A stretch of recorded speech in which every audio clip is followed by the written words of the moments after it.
The wind in Cinder Gulch did not blow so much as it scoured. It carried the grit of 3 territories, a relentless, dry abrasive that stripped the paint from the clapboard storefronts and etched intricate spiderwebs into the glass of the saloon windows. It was the late 1870s, and the settlement sat on the jagged edge of cattle country like a scab that refused to heal. The main street was nothing more than 2 ruts of hard-packed earth, flanked by warped buildings that leaned away from the prevailing gusts as if trying to crawl back into the earth.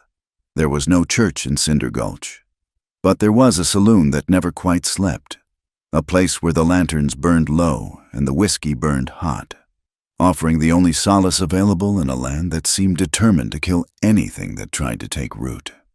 Mara stood by the splintered railing of the corral, the wind whipping strands of dark hair across her face. She pushed them back with a hand that was red and chapped, the skin roughened by lye soap and freezing water. She was 19 years old, but the sun and the wind had already begun to tighten the corners of her eyes.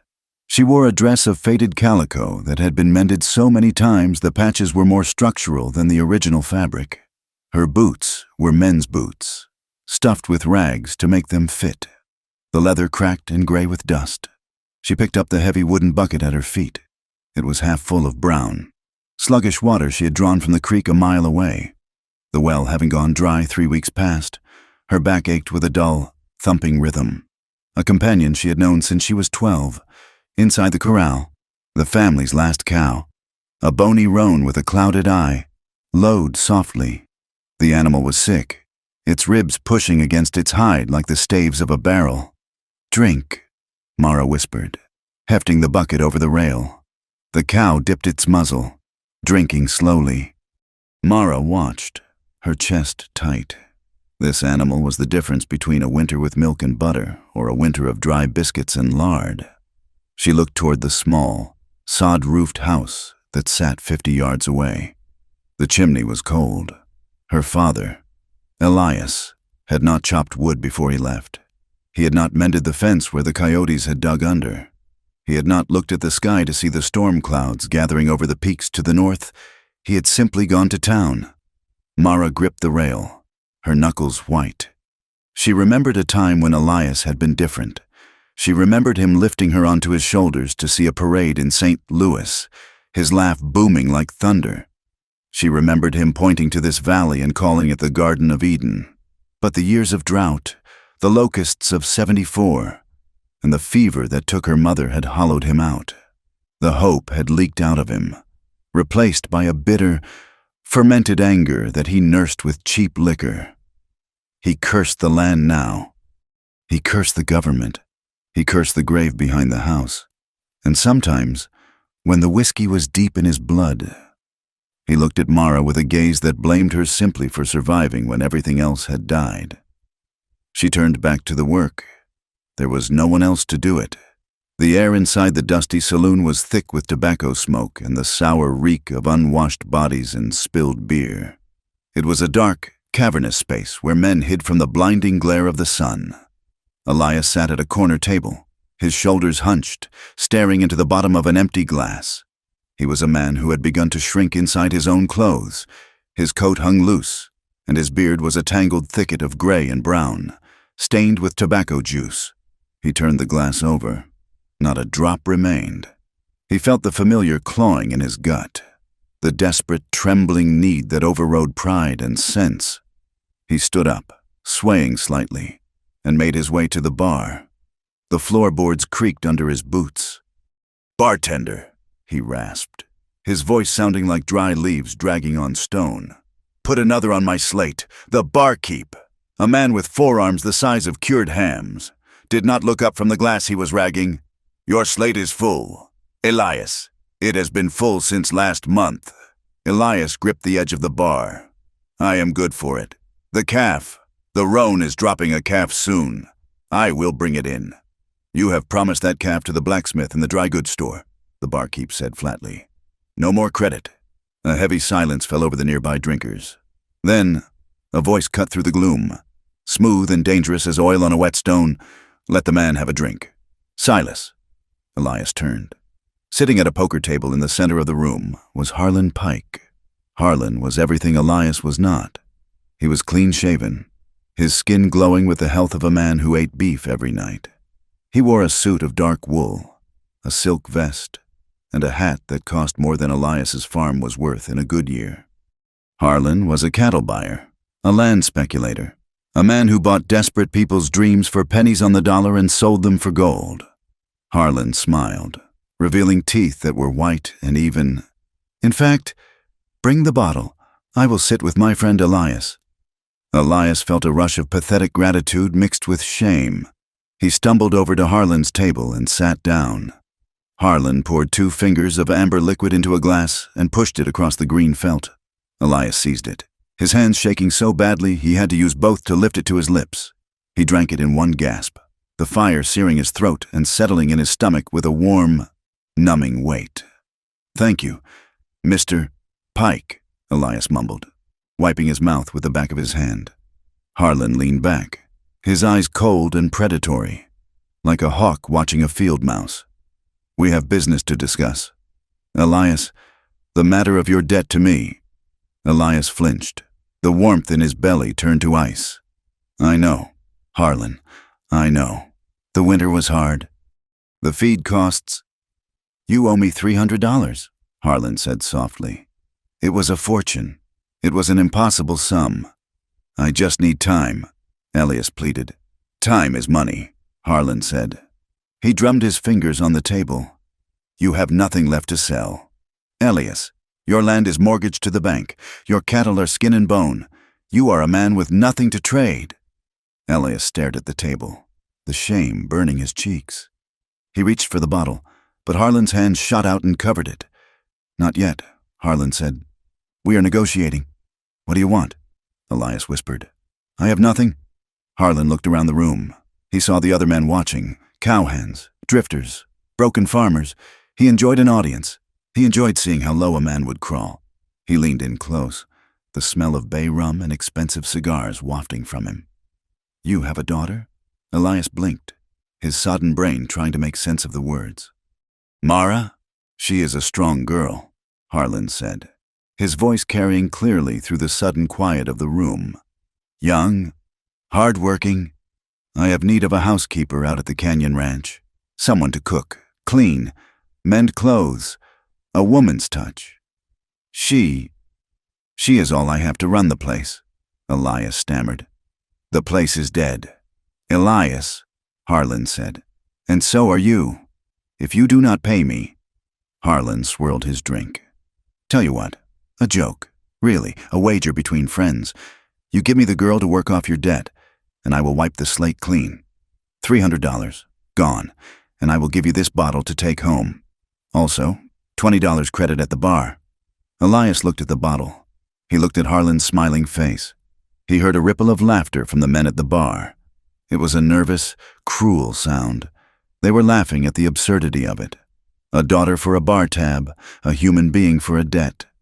Some of the men looked away, studying their boots, uncomfortable with the darkness that had just entered the room. But no one spoke. Harlan Pike owned half the county's paper. No one crossed him. "She is a good girl," Elias whispered, the words tasting like bile. "Then she will make a good worker," Harlan said. He pulled a piece of paper from his vest pocket. It was scrawled with ink, already prepared. He set a small vial of ink and a pen on the table. "Sign here." Elias looked at the paper. The words swam before his eyes. He thought of Mara's face, stern and disappointed. He thought of the cold house. Then he looked at the bottle of whiskey, the amber liquid catching the light of the lantern. It promised oblivion. It promised a night without memory. "It is just work," Elias muttered to himself. "Just work for a spell. It is for the best." He picked up the pen. His hand shook, scratching a jagged X and a messy signature across the bottom of the page. Harlan snatched the paper away. Blowing on the ink to dry it, he slid the full bottle across the table. "Done," Harlan said, his voice devoid of humor now. "I will come for her at dawn. Have her ready." Elias grabbed the bottle and stood up, nearly knocking the chair over. He did not look at Harlan. He did not look at the other men. He stumbled toward the door, clutching the glass neck of the bottle as if it were a lifeline. stepping out into the howling wind that waited to swallow him whole. Mara woke with a start. The wind was rattling the loose shutter against the log wall, but that was not what had roused her. It was the sound of the door slamming and the heavy, stumbling footsteps of her father. She sat up in the darkness, pulling the thin quilt up to her chin. The air in the cabin was freezing. She heard the clink of glass on wood, then the sound of a cork being pulled. "Pa?" she called out softly. Elias did not answer immediately. She heard him drinking, the glug-glug-glug of the bottle in the silence, then a heavy sigh. "Go back to sleep, girl," he mumbled. Mara lit the tallow candle by her bed and walked into the main room. Elias was sitting at the rough-hewn table, the bottle already a quarter empty. He looked up at her, and she stopped. His eyes were red-rimmed and swimming with moisture, but beneath the drunkenness, she saw something terrified and evasive. "What happened?" she asked. "We're settling up," he said, slurring his words. "I fixed it. Mara, I fixed the debt." "How?" Mara asked, suspicion sharpening her voice. "You had no money. I made a deal," Elias said. He waved a hand vaguely. "Harlan Pike, he offered you a job." "A job?" "Housekeeping. At his big ranch. Good pay. Well, it pays the debt." Mara felt a cold stone drop into her stomach. Harlan Pike was a name spoken in whispers by the women in town. He was a man who looked at women as if they were prize fillies at an auction.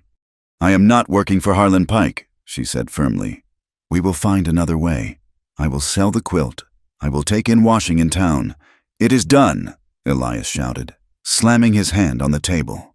The sudden violence made Mara jump. "I signed the paper. You go at dawn." "You signed a paper?" she whispered. He refused to meet her eyes. He stared at the bottle. "It is for the best. You will have a warm roof, food. It is better than starving here with me." "You sold me," she said.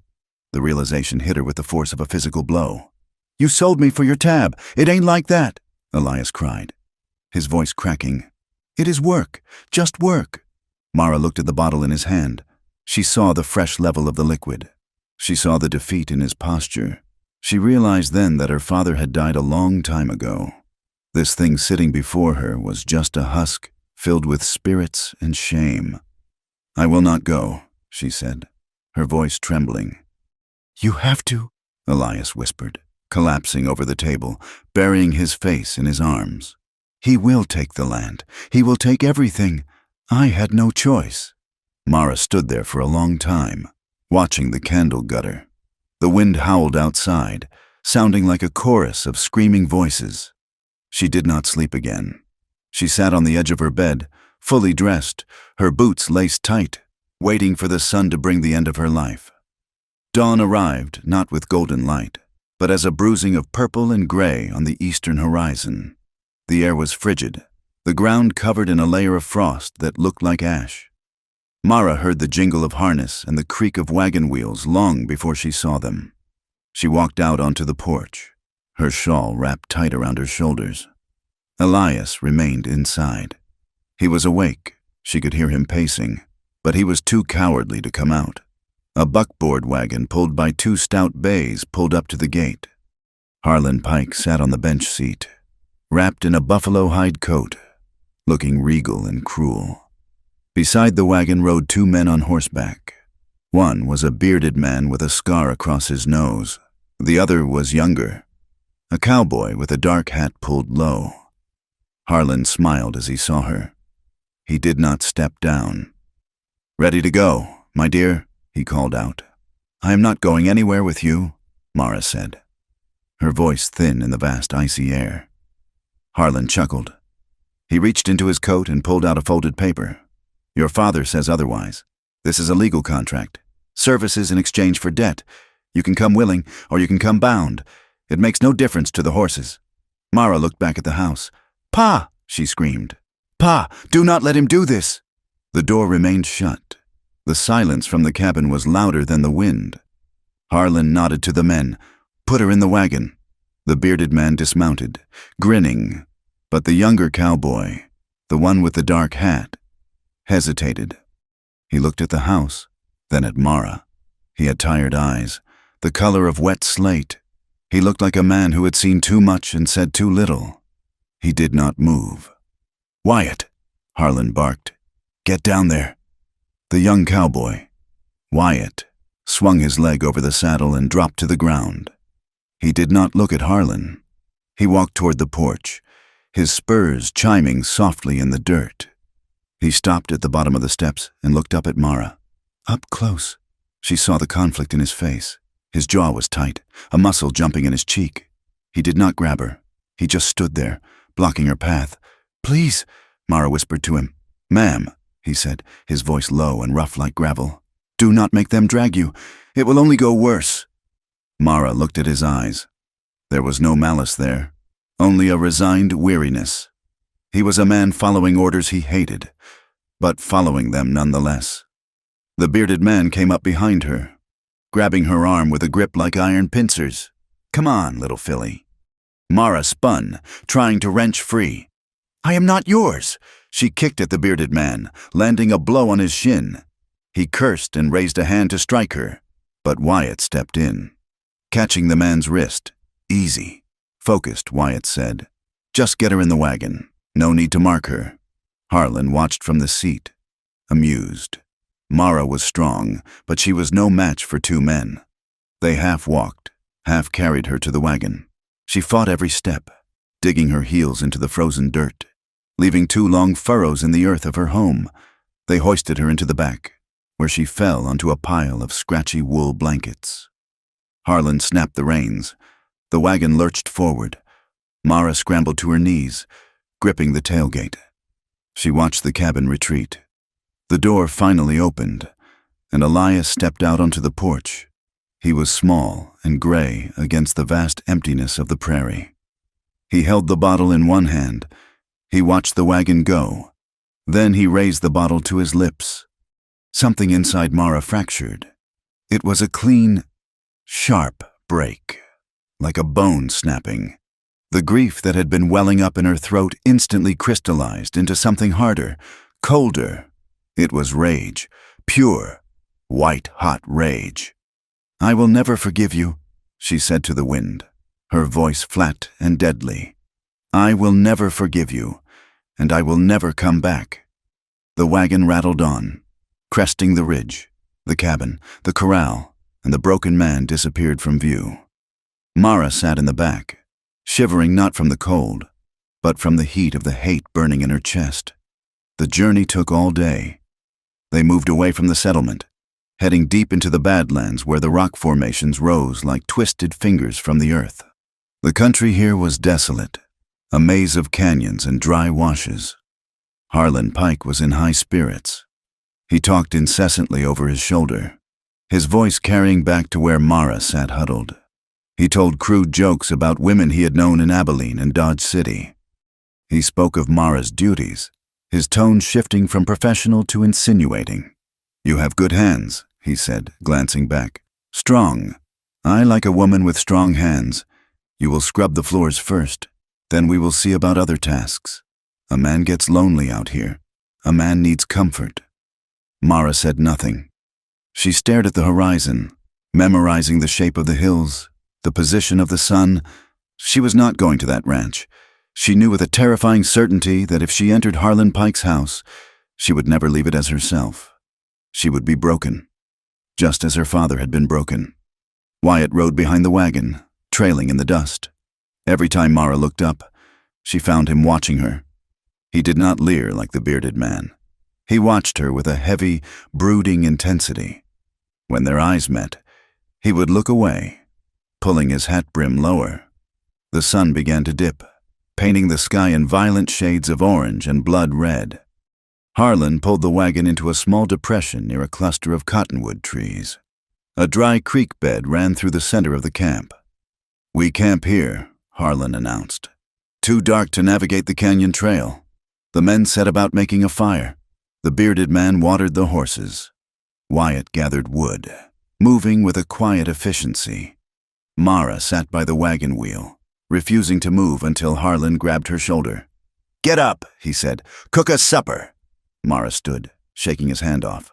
"I am not your servant." "You are whatever I say you are," Harlan said. his voice dropping an octave.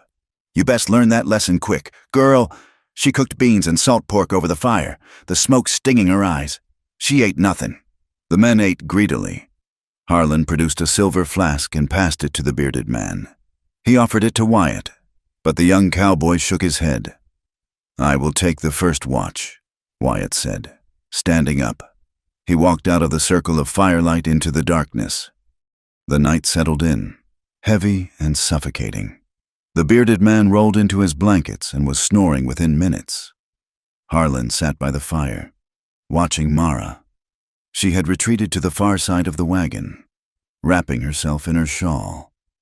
Harlan stood up and walked over to her. He loomed above her, blocking out the stars. "You are trembling," he said softly. "Go away," Mara said, pressing her back against the wood of the wagon wheel. Harlan crouched down. He reached out and took a lock of her hair, rubbing it between his fingers. "You cost me a lot of money. Mara, $40 for the debt, another $5 for the whiskey. That is a heavy price. I will work it off," she said, her voice shaking. "Scrubbing floors." Harlan laughed. A low, wet sound. "Scrubbing floors is for old women. You are young, you are pretty, in a dirty sort of way." He lunged suddenly, his hand clamping around her wrist. He yanked her toward him. Mara screamed, a short, sharp sound that was swallowed by the vastness of the prairie. She fought him, twisting like a wildcat. Harlan was strong, heavy with muscle and arrogance. He pressed her into the dirt, his whiskey-sour breath hot on her face. "Stop fighting," he growled. "You belong to me. Your daddy signed the paper." Mara's hand flailed in the dirt. She found a rock, but dropped it. Then her fingers curled into claws. As Harlan tried to pin her arms, she raked her fingernails across his face, digging deep into the cheek. Harlan roared in pain and surprise. He reared back, touching his face. His fingers came away bloody. "You little bitch," he shouted. He backhanded her. The blow knocked Mara sideways, her head striking the wagon wheel. Stars exploded in her vision. She tasted copper blood in her mouth. Harlan stood over her, breathing hard, blood streaming down his face. "You want to play rough? Fine. We will finish the journey tomorrow. And when we get to the ranch, I will tie you to the bedpost until you learn some manners." He kicked dirt at her and stalked back to his bedroll near the fire. Mara lay in the dirt, her head throbbing, her cheek pressed against the cold earth. She did not cry. The tears had dried up hours ago. She lay there and listened to the fire crackle, listened to Harlan's breathing slow into sleep. A shadow fell over her. She flinched, curling into a ball, expecting another blow. It was Wyatt. He stood silently in the dark, barely visible. He looked toward the fire where Harlan slept, then down at Mara. His face was unreadable in the gloom, but his hands were clenched at his sides. He knelt down. He did not touch her.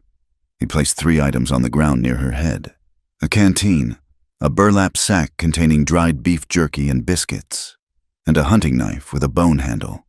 He looked at her, his eyes catching the faint starlight. He put a finger to his lips. He did not speak. To speak would be mutiny. To speak would be death if Harlan heard, but the message was clear. He stood up and walked silently away, moving to the perimeter of the camp to resume his watch. He stood with his back to her, staring out into the dark, making it clear he would see nothing that happened behind him. Mara stared at the knife. She waited. She waited until the moon began to slide down the western sky. She waited until the fire was nothing but dying embers. She waited until the pre-dawn chill was at its deepest, that hour when the world seems to hold its breath. She moved. She ignored the screaming pain in her head. She grabbed the canteen and slung the strap over her shoulder. She stuffed the jerky into her pockets. She took the knife, gripping the handle so tight her knuckles turned white. She looked at Harlan one last time. He was sleeping on his back, snoring softly. It would be so easy to walk over there and draw the blade across his throat. The thought tempted her. It sang to her, but she looked at the bearded man, his revolver close at hand. She looked at the distance to the horses. It was too risky. She chose freedom over vengeance. Mara slipped away from the wagon, moving as silent as a ghost. She crouched low, stepping carefully to avoid dry twigs. She moved past the sleeping men, past the horses that shifted and blew air through their nostrils but did not whinny. She reached the edge of the scrubby ravine. She looked back once. Wyatt was a silhouette against the stars, 50 yards away. He did not turn around. Mara slid down into the darkness of the ravine, the shale sliding softly under her boots. She hit the bottom and began to run. She ran despite the darkness, despite the rocks that tore at her dress. She ran toward the lightening line of the horizon, toward the unknown, leaving behind her father, her home, and the girl she used to be. The sun began to edge over the horizon, turning the sky the color of a fresh bruise, as Mara disappeared into the wilderness. The sun was a hammer, and the earth was the anvil, and Mara was the raw iron being beaten between them. She had been walking for hours, though time had lost its meaning, measured only by the thumping of blood in her ears and the searing pain in her feet. The boots she wore were old, the leather stiff and unyielding, and her heels were already raw meat sliding against the rough interior with every step. She stumbled through a landscape that seemed designed by a hateful god to repel life. Dry gullies cut through the earth like open wounds, filled with loose shale that shifted treacherously underfoot. Thorn bushes, gray and twisted, clawed at the hem of her dress, leaving long, ragged tears in the fabric and scratches on her ankles that stung with sweat. The canteen Wyatt had left her thumped rhythmically against her hip. It was heavy, a burden on her bruised shoulder, but she clung to it as if it were a reliquary containing the bones of a saint. She had taken only small sips, letting the tepid water wet her cracked lips before swallowing, rationing it with a discipline born of terror. She stopped at the crest of a rise, her breath coming in ragged gasps that tasted of dust and sage. The land stretched out before her, vast and indifferent. It was a sea of brown and gray, rolling away to a horizon that shimmered in the heat haze. To the north, a line of low hills broke the monotony, purple and distant. She remembered the men in the saloon talking about a railroad town, a place where the iron tracks cut through the territory. They had said it lay beyond the hills, a place of noise and steam. It was a faint hope, fragile as a spider web, but it was the only direction she had. She pushed on. Her legs felt like lead weights. The silence of the plains was absolute, broken only by the dry rasp of cicadas and the crunch of her own boots. But then, the silence shattered. A gunshot echoed in the distance. It was a flat, popping sound, rolling off the canyon walls miles behind her. Mara froze, her heart hammering against her ribs like a trapped bird. Then came another. They were signaling. Harlan had found her gone.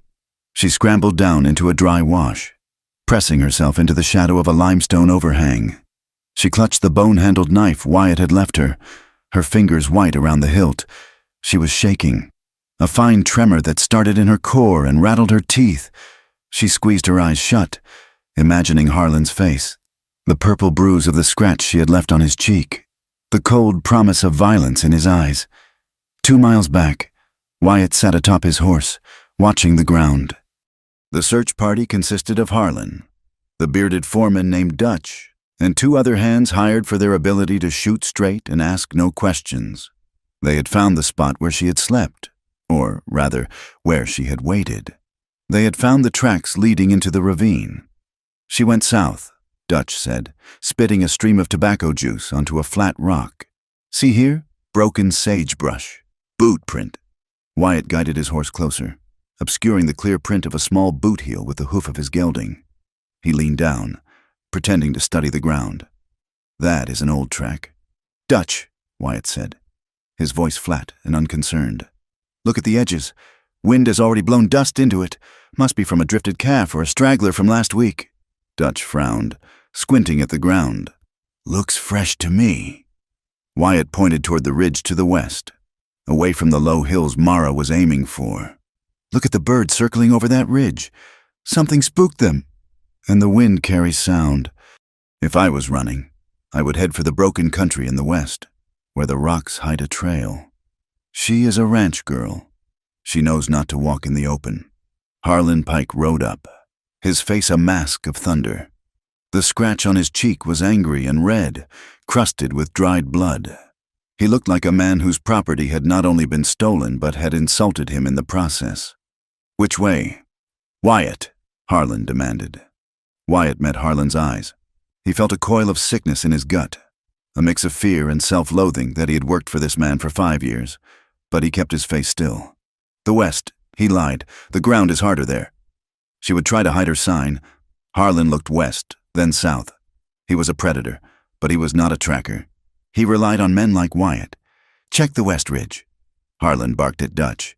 "You two, ride the draw. Wyatt, you scour the creek bed to the east, just in case she doubled back. If you find her, fire 2 shots. If she resists—" Harlan paused, a cruel smile touching his lips. "Drag her back." The men spurred their horses. Wyatt watched them go, waiting until they were cresting the rise toward the west. Then he turned his horse east, toward the dry creek bed, riding slow. His jaw set so hard his teeth ached. He was not hunting her. He was saving her. But to do that, he had to play the part of the hound until the leash snapped. By late afternoon, the sun had turned the world into an oven. Mara had fallen twice, the second time. She had laid in the dirt for a long minute, the taste of alkaline dust coating her tongue, wondering if it would be easier to just stay there. The earth was warm, and the sky was a deep, endless blue. Dying here would be lonely, but it would be her own death. It would not belong to Harlan Pike. But the image of her father's face, weak, apologetic, trading her for a bottle, swam into her mind. The rage that had fractured inside her ignited again. She would not die. She would not let Elias be right. She would not let Harlan win. She forced herself up, staggering toward the cover of a cluster of scrub oaks near a dry creek bed. Her vision was blurring at the edges. Her water was gone. She had finished the last drop an hour ago. She crawled into the shade of the oaks, the dry leaves crackling under her weight. She curled into a ball, clutching the knife against her chest. Her breathing was shallow. The heat seemed to be pressing the life out of her, ounce by ounce. She closed her eyes, and the darkness took her, not into sleep, but into a gray, buzzing stupor. She did not hear the hoofbeats. They were soft, muffled by the sand of the creek bed. She did not hear the creak of leather or the jingle of a spur. The first thing she knew was a shadow blocking out the harsh light. She gasped, slashing out blindly with the knife. A hand caught her wrist. It was not a rough grip, but it was firm. "Easy," a voice said. "Easy. Mara, it is me." She blinked, her eyes streaming with grit and tears. Through the haze, she saw a hat, a dusty face, and eyes the color of slate. "Wyatt," she went limp, the fight draining out of her. You found me." He knelt beside her. He looked different than he had at the ranch. The exhaustion was still there, but the passivity was gone. He looked terrified. "They are headed west," he said, his voice hurried. "I sent them the wrong way, but they will circle back when they find no sign. We have maybe 2 hours of lead time." He uncapped his own canteen and held it to her lips. "Drink, slow now." The water was warm, but it tasted like sweet nectar. Mara choked on the first swallow, coughing, then drank greedily, until he pulled it away. "That is enough for now," he said. "You will make yourself sick." He looked at her bruised face, the dirt streaked with sweat, the bloody tatters of her dress. He looked at the way she curled in on herself, small and broken, but still holding that knife. A surge of emotion hit him so hard it nearly knocked the wind out of him. It was panic, yes, but beneath it was a fierce, roaring protectiveness that he had never felt for anything in his life. He had spent years driving cattle, protecting herds from wolves and rustlers. But that was a job. This was necessary. He stood up and offered her his hand. "Can you ride?" I do not know," she whispered. "I am not taking you back," he said, anticipating her fear. "I am done with him. I am done with all of it." He pulled her up, her legs buckled, and he caught her, sweeping her up into his arms. She was shockingly light, bird-boned and trembling. He carried her to his horse, a sturdy bay gelding that stood ground-tied in the shade. He lifted her into the saddle, then swung up behind her. He wrapped one arm around her waist to steady her, taking the reins with the other. "Hold on," he said. "We have to ride hard." "Where?" she asked, her voice lost in the wind as he turned the horse. "The junction," he said. "The railroad. It is the only place big enough to get lost in." He spurred the horse, and they surged forward, leaving the dry creek bed and the life they had known behind. Wyatt did not look back. He had crossed a line. He had stolen Harlan Pike's property, stolen his horse, and effectively signed his own death warrant if they were caught. But as he felt Mara lean back against him, her body radiating a fragile heat, he knew he would kill anyone who tried to stop them. They rode until the moon was high and white, a polished bone in the black sky. The horse was blowing hard, its coat lathered with sweat. Wyatt finally pulled up in a small depression shielded by a rim of rock. It was not a good camp, but the horse needed rest, and he could feel Mara sagging against him, drifting in and out of consciousness. "We stop here for a few hours," he said, sliding out of the saddle. He helped her down. Her legs gave way immediately, and he lowered her gently to the ground. She groaned, a low sound of pain that cut through him. He unsaddled the horse and hobbled it nearby where there was a patch of dry grass. He did not light a fire. A fire was a beacon in this country.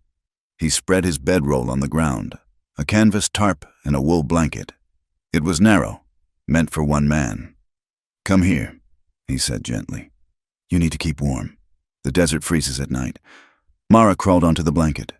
She was shivering violently now, the sweat on her skin turning to ice in the night air. Wyatt lay down beside her. There was no hesitation, no awkwardness, only the brutal necessity of survival. He pulled the canvas over them both, tucking the edges in to trap their body heat. They lay on their sides, facing the same direction, spooned together in the cramped space. Mara's back was pressed against Wyatt's chest. He could feel every shudder that racked her frame. He wrapped an arm over her, pulling her tighter against him, trying to transfer his warmth to her. "I am cold," she whispered, her teeth chattering. "I know," he murmured against her hair. "I know. It will pass. Just breathe." Gradually, the shivering subsided. The heat of their bodies created a small, safe pocket of air beneath the canvas. Mara drifted into a restless sleep, her breathing evening out. Wyatt lay awake. He stared at the darkness, listening to the wind hiss through the sagebrush. He was acutely aware of the woman in his arms. He could smell the dust in her hair, the faint, metallic scent of fear that clung to her. He could feel the curve of her hip, the sharpness of her shoulder blades. A heat curled low in his belly, ancient and undeniable, but he crushed it down with a ruthless will. He thought of Harlan's hand on her wrist. He thought of the way men in the bunkhouse talked about women, as if they were livestock to be broken and used. He would not be that man. He shifted slightly, giving her more room, though there was none to give. His heart was thundering against his ribs, a heavy, driving rhythm. Mara stirred. She shifted in her sleep, pressing closer to him, seeking the source of the warmth. Her hand came up and rested on his forearm, her fingers curling into his shirt. Wyatt froze. He stopped breathing for a moment. He felt the weight of her trust, heavy and terrifying. She was sleeping in the arms of a man she barely knew, a man who worked for her tormentor, because she had no other choice. He rested his chin lightly on the top of her head. "I have got you," he whispered into the dark, a promise to himself as much as to her. "I will not let them take you, and I will not take from you." He forced his hands to stay still, his fingers spread flat on the blanket, refusing to caress, refusing to encroach. He watched the stars wheel overhead, keeping vigil over her sleep, until the gray light of pre-dawn warned him it was time to move. 2 days later, they crested a ridge and looked down upon the junction town. It was an ugly scar on the land. It had no name that anyone used, simply the junction. It was a place where the east-west rail line met a spur that ran down into the cattle country. It was a town built of raw lumber and desperation. Smoke from 2 locomotives chugged into the sky, thick, black, and greasy, mixing with the smell of thousands of cattle waiting in holding pens. The wind carried the scent of coal smoke, cow manure, unwashed men, and stale beer. The main street was a mire of churned mud. Despite the dry weather, men and wagons moved through it like insects in molasses. There were saloons on every corner, their signs faded and peeling. A boarding house stood near the tracks, a 2-story structure that looked as if it were holding itself together by sheer force of will. "It is not much," Wyatt said, reining in the horse. "It is not his ranch," Mara said. Her voice was hoarse, her lips cracked and bleeding, but her eyes were clear. They rode down into the town. People stared. A cowboy on a tired horse with a woman in a torn dress riding behind him was not an uncommon sight, but it was one that drew eyes. The gazes were not kind. Men assessed Mara with open speculation. Women on the boardwalk gathered their skirts and turned away. They pulled up in front of the boarding house. A sign swung above the door. Rooms, meals, baths. Wyatt dismounted and helped Mara down. She stood unsteadily, smoothing her ruined dress. She felt the weight of the town's judgment pressing on her, a physical weight like the canteen. "Stay close to me," Wyatt said. They walked inside. The lobby was dark, smelling of cabbage and lye. A woman stood behind a high desk. She was severe, with hair pulled back so tight it pulled her eyebrows up, and a mouth that looked like it had never tasted sugar. "We need a room," Wyatt said. "2 rooms, if you have them." The woman looked at Wyatt. Then her gaze slid to Mara.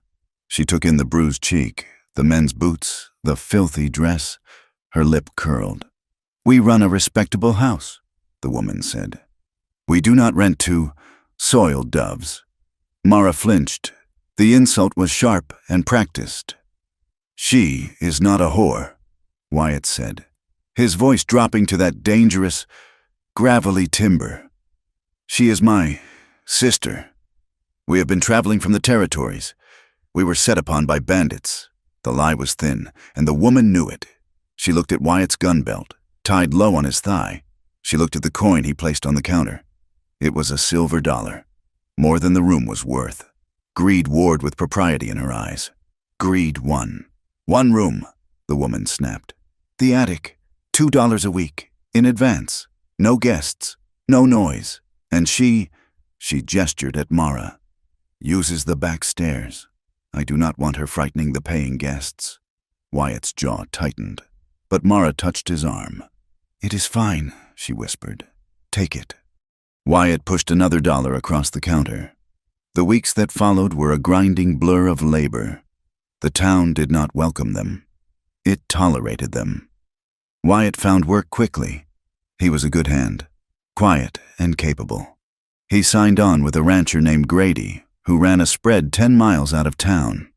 He rode out before dawn and came back after dark, smelling of horse sweat and cattle dip. Mara's battle was different.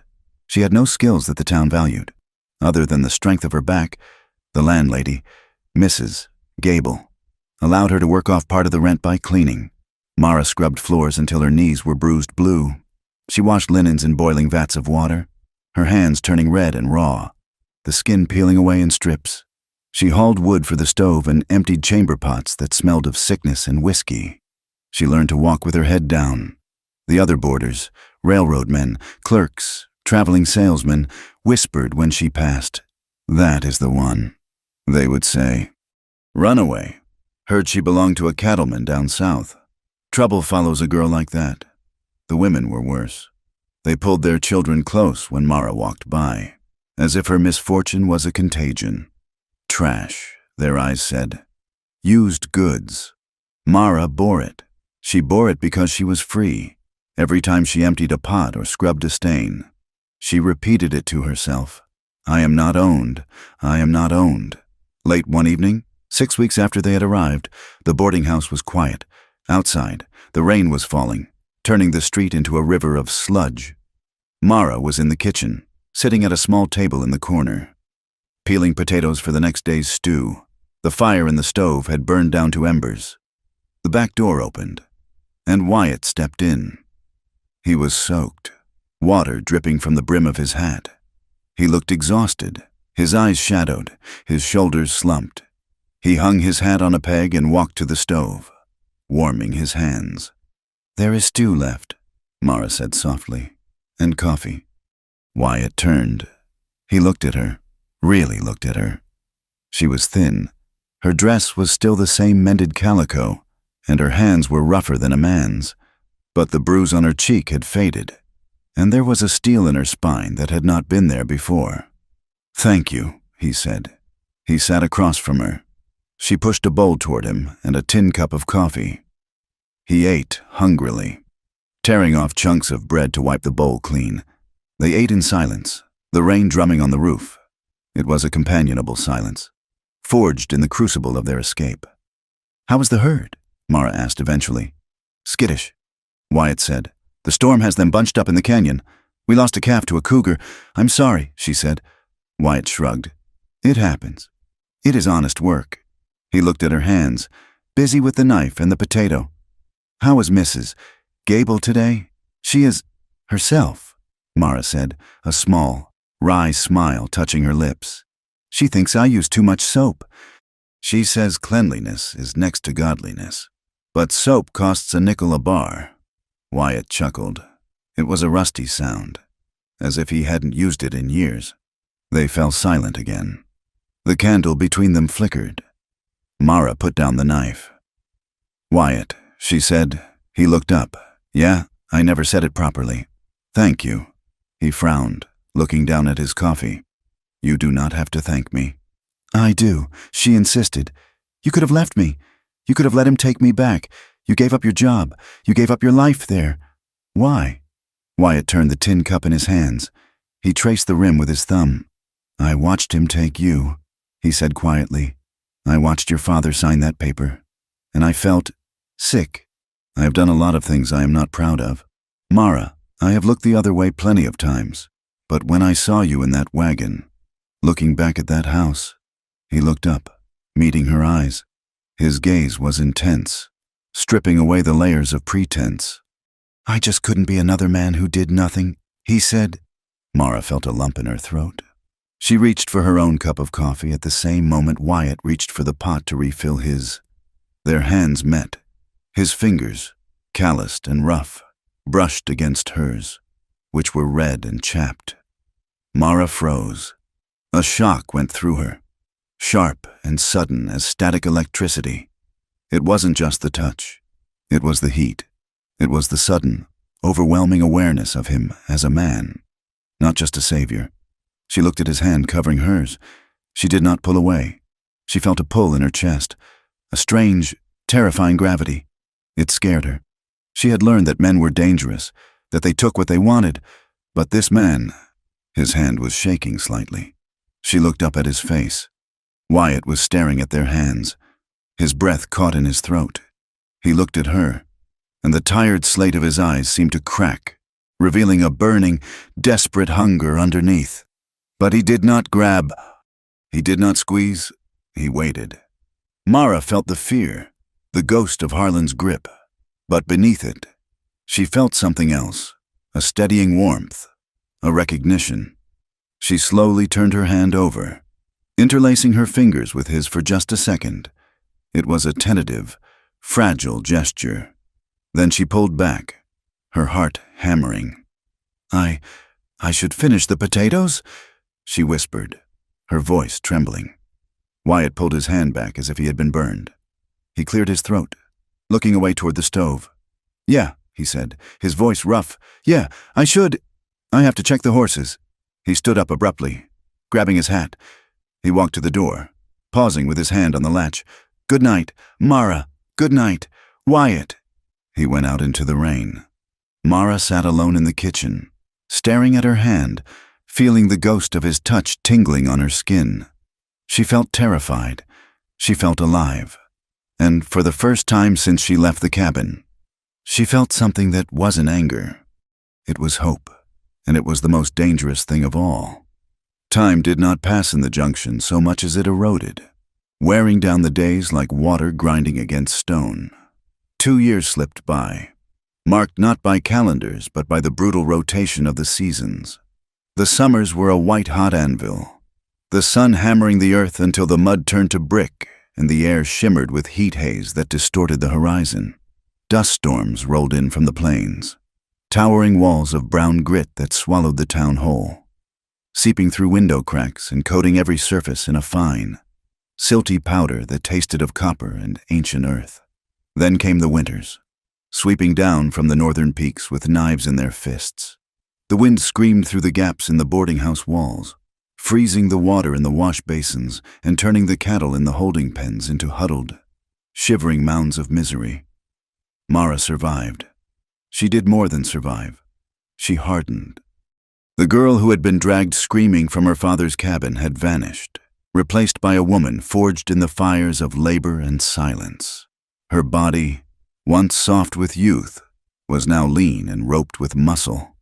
Her hands were rough, the skin permanently stained by lye soap and coal dust. Her fingernails cut short to keep them from breaking while she scrubbed the pine floors of Mrs.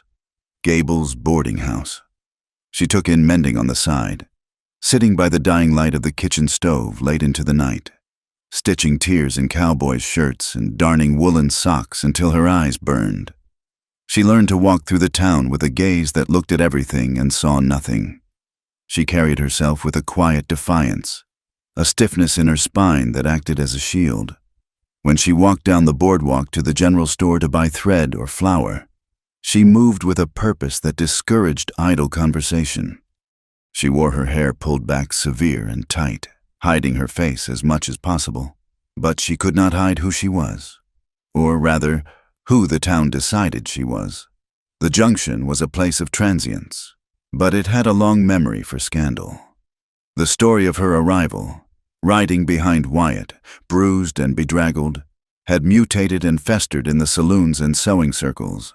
The truth was too complex for the small minds of the town, so they invented a simpler one. They whispered that she was Harlan Pike's cast-off, a woman who had been used up and thrown away. Or worse, a woman who had run off with a hired hand after stealing from her master. She is trouble, the matrons whispered behind their fans at the mercantile. Damaged goods. A woman like that has no shame. The men were cruder. They watched her with eyes that stripped her bare. That is Pike's leavings. They would mutter as she passed the saloon doors. Reckon she knows a trick or two? These whispers did not leave bruises, but they stung like salt in a paper cut. They reinforced the cage she had built around herself. She felt the weight of her father's betrayal every time a man looked at her with that speculative gleam. She felt the shame of the sale, the transaction that had reduced her humanity to a line item in a ledger.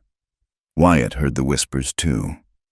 He had grown leaner in 2 years, the boyish softness completely gone from his face, replaced by the weathering of a man who spent 18 hours a day in the saddle. He worked for a rancher named Grady, riding the perimeter, branding calves, and pulling heifers out of mud bogs. He was tired, always tired, but his eyes were sharp. He hated the town. He hated the way the shopkeeper counted Mara's coins twice, as if they might be counterfeit. He hated the way the boarders at the house fell silent when she entered the room, their eyes tracking her movements. More than once, the simmering rage he carried found a vent. One sweltering July evening, Wyatt stood at the bar of the Lucky Spur, nursing a warm beer. A group of drifters were playing faro at a nearby table, their voices loud and lubricated with cheap whiskey. "Nice filly over at the Gable place," one man said, a heavy-set drover with a wandering eye, dark hair. "Looks like she needs breaking." "Careful," another laughed. "I heard she belonged to Harlan Pike. You do not ride another man's horse, and you do not touch a rich man's whore." Wyatt set his glass down. The sound was soft, but the silence that followed in his immediate vicinity was absolute. He turned slowly.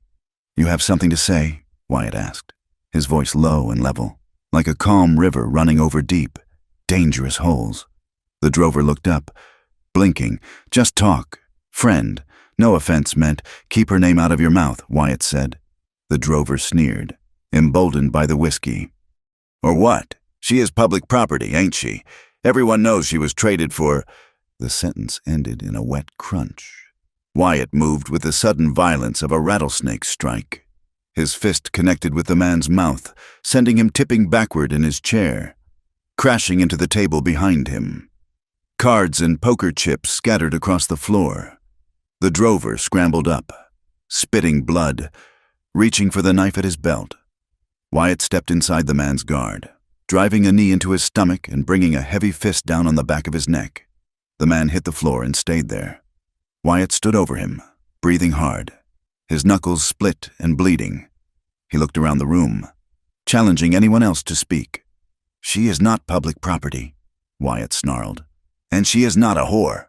The bartender, a man named Silas, who had seen enough fights to know when one was finished, slammed a bung starter on the bar. "That is enough. Wyatt, get out. Take your temper with you." Wyatt threw a coin on the bar and walked out into the night, his hand throbbing, his heart pounding with a mixture of adrenaline and despair. He was building a reputation he did not want. A man with a hair-trigger temper, a man obsessed with the boarding house girl, but he could not stop himself. Every insult to her felt like a failure on his part, a reminder that he had saved her from the fire only to bring her into the smoke. There were moments of peace. However, stolen fragments of time that kept them both from shattering. On Sunday evenings, when the work slowed, they would sit on the back porch of the boarding house as the sun went down.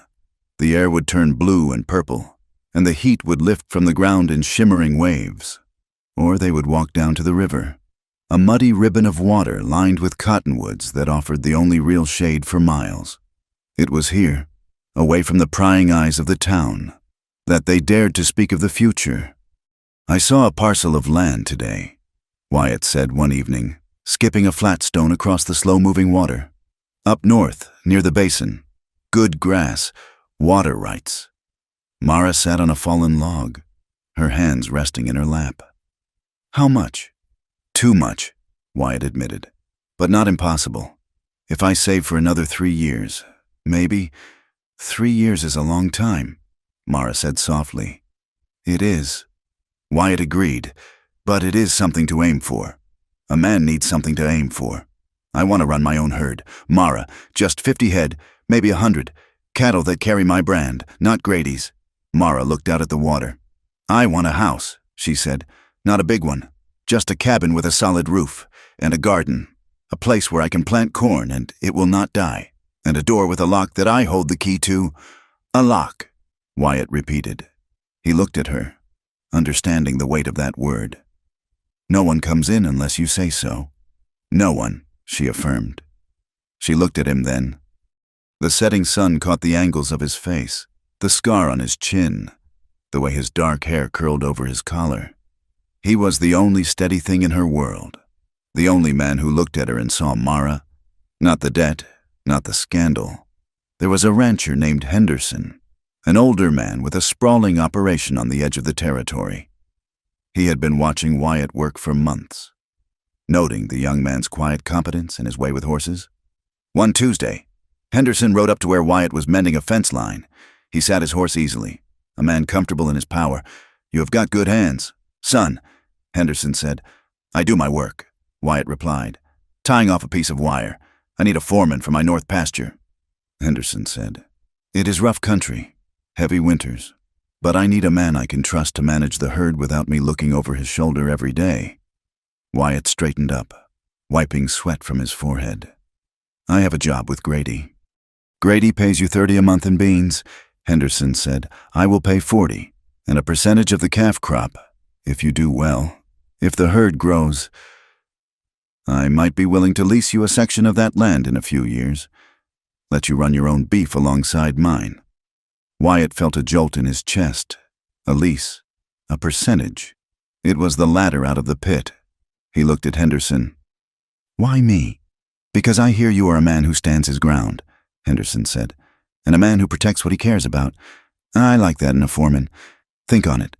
When Wyatt told Mara about the offer that night, sitting on the porch steps in the dark, her reaction was complex. "It is what you wanted," she said, her voice tight. "It is," Wyatt said. "It is a start. but it means moving. The north pasture is 10 miles out. There is a line shack there. It is rough. Mara, I am used to rough, she said. But it was not the hardship that gave her pause. It was the hope. Hope was terrifying. To hope for a future was to invite the universe to crush it again. And deeper than that, there was a gnawing guilt. She looked at Wyatt in the darkness. He stayed because of her. He fought for her. He was building a life that included her, though they had never spoken the words. And she wanted him. She felt it in the way her breath hitched when he walked into a room. She felt it in the ache that settled low in her stomach when she watched him wash up at the pump, water sluicing over his bare shoulders. She wanted his touch. She wanted the softness she had been denied. But every time the desire rose, the shame rose with it. Sold. The voice in her head whispered, "You were bought for whiskey. You are tainted." How could she offer herself to him? How could she let him love her when she felt so diminished? She was afraid that if she gave in to the desire, she would just be trading one form of dependency for another. She did not want to be kept. She wanted to be chosen, but she did not know if she was whole enough to choose back. The breaking point came in November. The first snow had dusted the ground, turning the mud of the main street into a treacherous slush. The boarding house was crowded with men waiting out the weather, out-of-work hands, a peddler selling patent medicines, and a few railroad surveyors. Dinner was a chaotic affair. Mara was serving stew, weaving between the crowded tables, her head down, trying to be invisible. A man sat at the end of the long table. He was a new arrival, a man with a greasy coat and eyes that were too wet and too close together. He had been drinking from a flask all afternoon. As Mara passed him to collect an empty bowl, he reached out and clamped his hand around her wrist. "Well now," he slurred, his voice loud in the sudden lull of conversation. "If it ain't the little bird I heard about. Harlan Pike's leftover." Mara froze. The room went silent. She tugged at her arm, but his grip was tight. "Let go," she said, her voice shaking. "I hear you are good for a debt." The man laughed, looking around at his table-mates for approval. What does it cost for a smile? 2 bits, or maybe a bottle? The shame was a hot wave that crashed over her, suffocating and red. It was the saloon all over again. It was her father's voice. It was the wagon. Before she could speak, before she could scream, a blur of motion crossed the room. Wyatt had just walked in from the cold, stamping snow from his boots. He heard the words. He saw the hand on her wrist. He did not speak. He did not warn. He crossed the room in 3 long strides, grabbed the man by the back of his greasy coat, and ripped him out of the chair. The man howled as he was thrown backward, crashing into the wall. Wyatt was on him instantly. This was not a barroom scuffle. This was an execution of rage. Wyatt punched the man in the face, the sound of bone on bone sickeningly loud. "Do not touch her," Wyatt roared, striking him again. "Do not you ever touch her." The man was bloody and insensible within seconds, but Wyatt did not stop. He was hitting the past. He was hitting Harlan. He was hitting every whisper and every look that had ever hurt her. Wyatt. It took 3 men to pull him off. Grady's foreman and 2 railroad workers hauled Wyatt back, his chest heaving, his eyes wild and unseeing. The man on the floor groaned, clutching a broken nose. "Get him out of here, Mrs.!" Gable shrieked from the kitchen doorway. "Get him out before I call the marshal!" Wyatt shook off the hands holding him. He looked at Mara. She was standing by the table, clutching her wrist, her face pale as milk. She looked terrified, not of the man, but of the violence, of him. He turned and stormed up the stairs to his room, the door slamming behind him with a force that rattled the windows. An hour later, the house was quiet. The beaten man had been dragged out by his friends. The other boarders had retreated to their rooms, whispering excitedly about the fight. Mara stood outside Wyatt's door. She held a basin of warm water, a clean rag, and a small bottle of arnica. Her heart was hammering against her ribs like a trapped bird. She knocked softly. "Go away." Wyatt's voice came from inside, thick and rough. "It is me," she said. A long silence. Then, the sound of a bolt sliding back. The door opened. Wyatt stood there in his undershirt, his hair disheveled. His right hand was a ruin, swollen, purple, the knuckles split wide open and oozing blood. "Let me see," she said quietly. He stepped back, allowing her to enter. The room was tiny, barely big enough for the narrow bed and a washstand. The ceiling slanted low under the eaves, making the space feel like a cave. A single lantern flickered on the crate he used as a table, casting long, dancing shadows on the walls. The wind rattled the window pane, a lonely, hollow sound. "Sit down," Mara said. Wyatt sat on the edge of the bed. He looked defeated. The rage had burned out, leaving only ash and shame.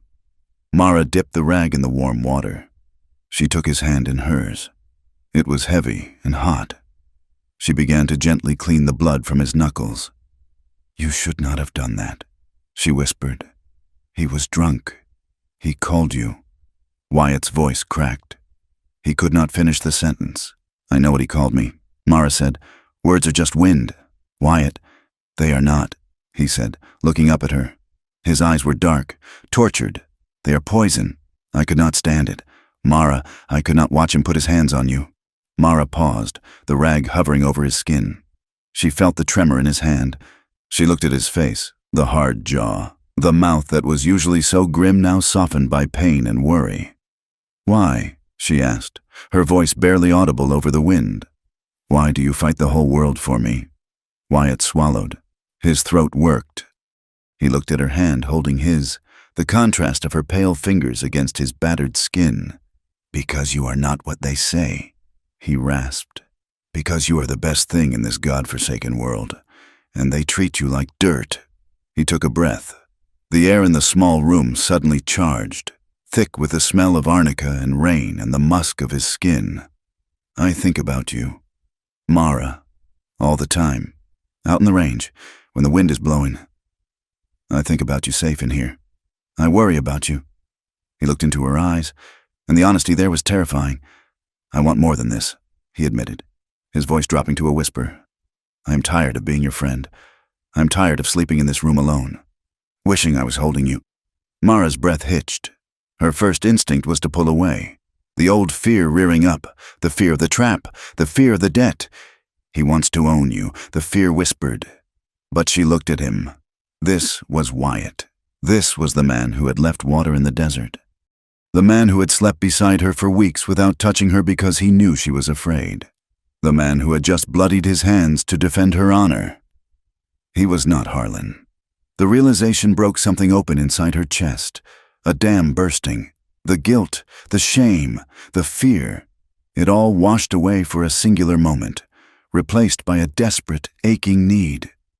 "Wyatt." She breathed. He saw the change in her eyes. He saw the wall come down.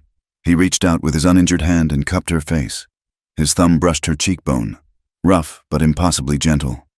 Mara leaned into his touch. She closed her eyes and let out a shuddering sigh. Then he leaned forward, and she met him. The kiss was slow. It was not the crushing, taking kiss she had feared from men. It was tentative, a question asked and answered. His lips were warm, tasting of salt and coffee. Mara made a small sound in her throat. She dropped the rag. Her hands came up to clutch the front of his shirt, pulling him closer. The kiss deepened. It grew hungry. It was the release of 2 years of silence. 2 years of standing on opposite sides of a line they were afraid to cross. Wyatt groaned low in his chest, his hand sliding from her face to her waist, his fingers spreading carefully, holding her as if she were made of glass. Their breath mingled, hot and fast. Mara felt a fire ignite in her belly, a sensation she had never known, a fierce, demanding heat that made her press her body against his. She felt the hardness of his chest, the strength of his legs against hers. For a moment, she forgot the boarding house. She forgot the debt. She forgot everything but the taste of him and the thunder of his heart against her own. Then, the memory of the hand on her wrist, the boarder's hand, Harlan's hand, flashed in her mind. Panic flared. She pulled back, gasping. her eyes wide. She scrambled backward a step, her hand flying to her mouth. "No," she whispered. I can't." Wyatt stopped instantly. He did not chase her. He stayed seated on the bed, his chest heaving, his eyes black with desire, but his hands held up, palms open. "Mara," he said, his voice rough. "I am not ready," she stammered, tears pricking her eyes. I cannot belong to anyone again. Wyatt, I cannot be owned, not even by you." Wyatt looked at her. He saw the terror warring with the want. He stood up slowly, careful not to make any sudden moves. He took a step toward her, but stopped when she flinched. "Listen to me," he said. His voice was low, shaking with the effort of control. "You do not belong to me. You never will. I do not want to own you. Mara." He reached out, not to touch her, but to offer his hand. "I do not want to be your master," he said fiercely. "I just want to stand beside you. I want to be the man who stands between you and the wind.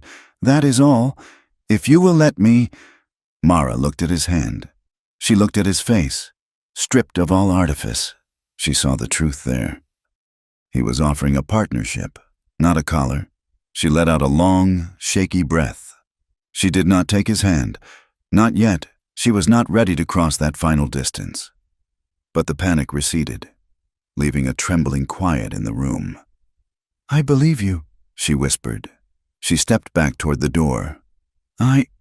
I should go. Mrs. Gable will wonder." Wyatt nodded. He lowered his hand. "Good night. Mara, good night." She slipped out of the room, closing the door softly between them. She walked down the hall to her own small room, her lips still burning, her heart racing. She lay in her bed, staring at the dark ceiling. She did not sleep for a long time. Something had shifted. The air between them was no longer empty. It was charged with a new current. They were not lovers.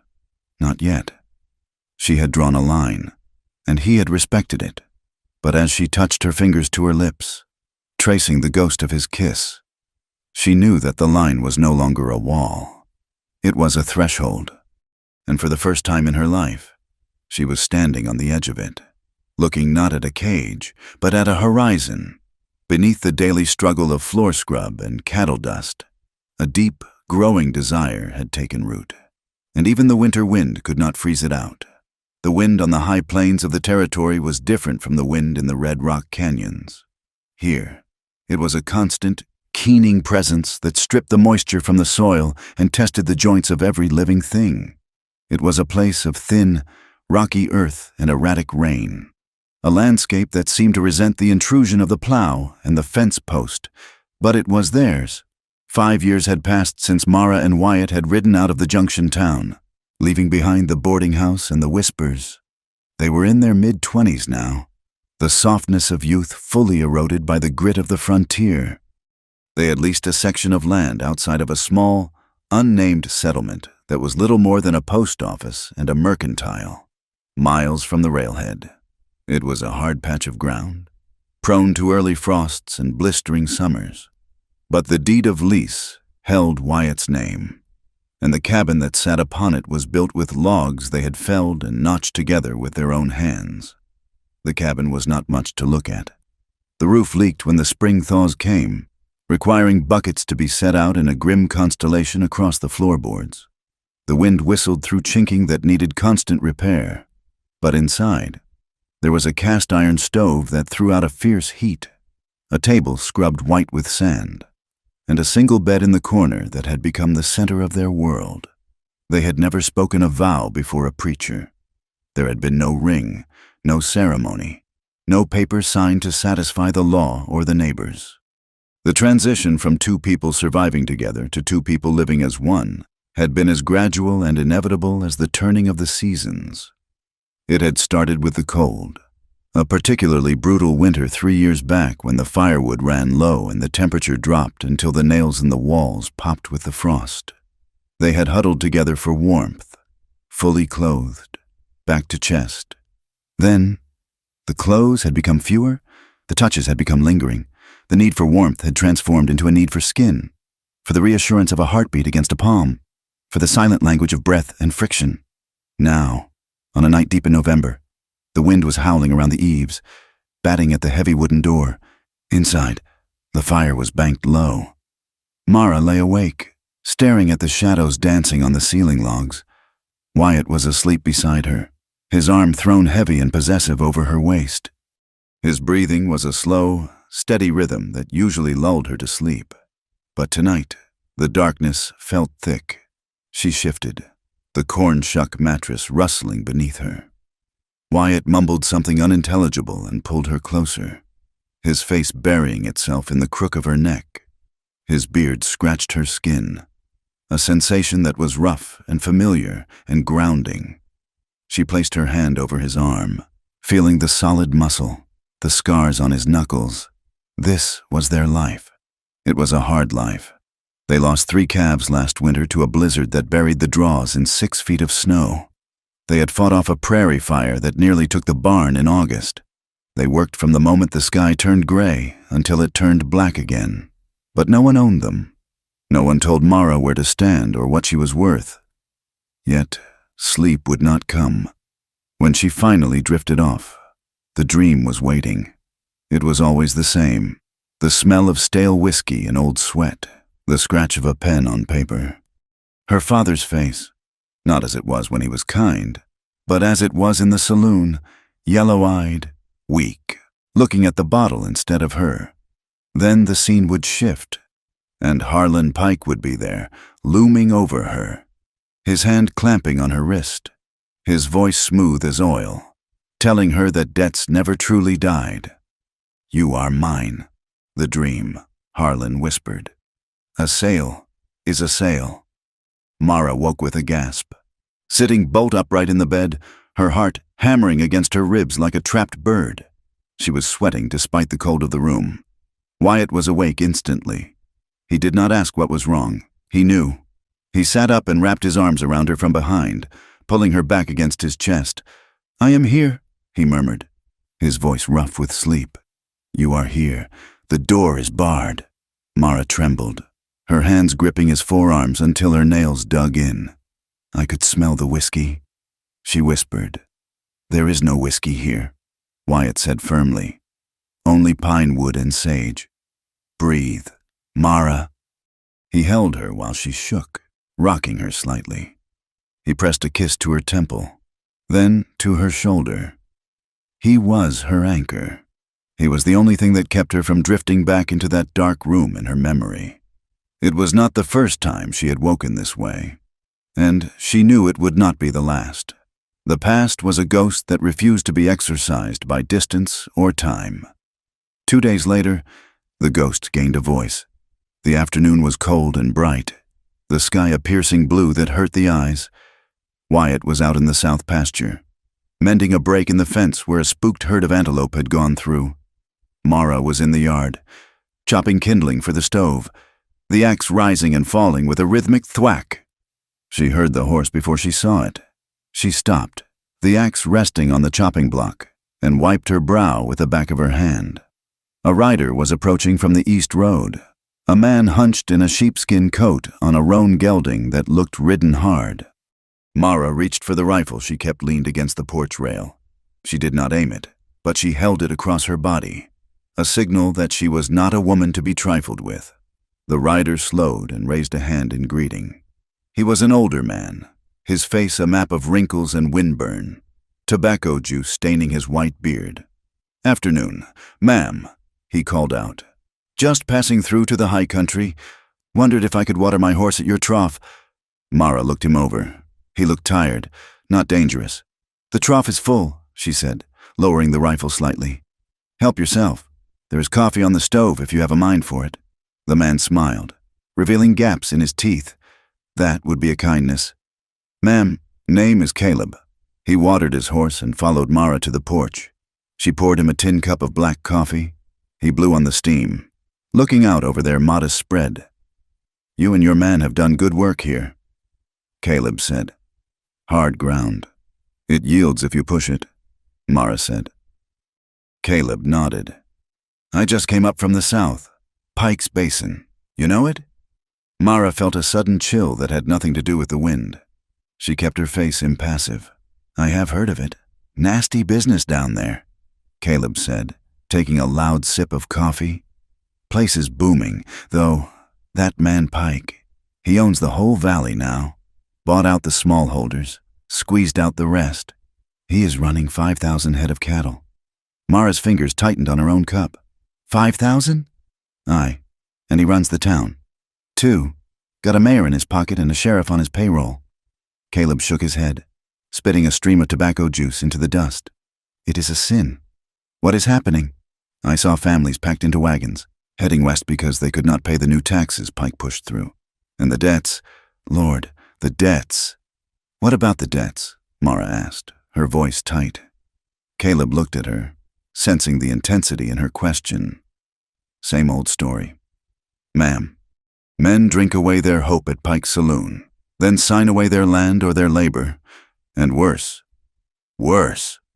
Caleb lowered his voice, though there was no one for miles to hear. I heard talk. Girls. Daughters of men who owed too much. Working in the dance halls, or out at the big ranch. Working off the sins of their fathers. It is slavery, in all but name.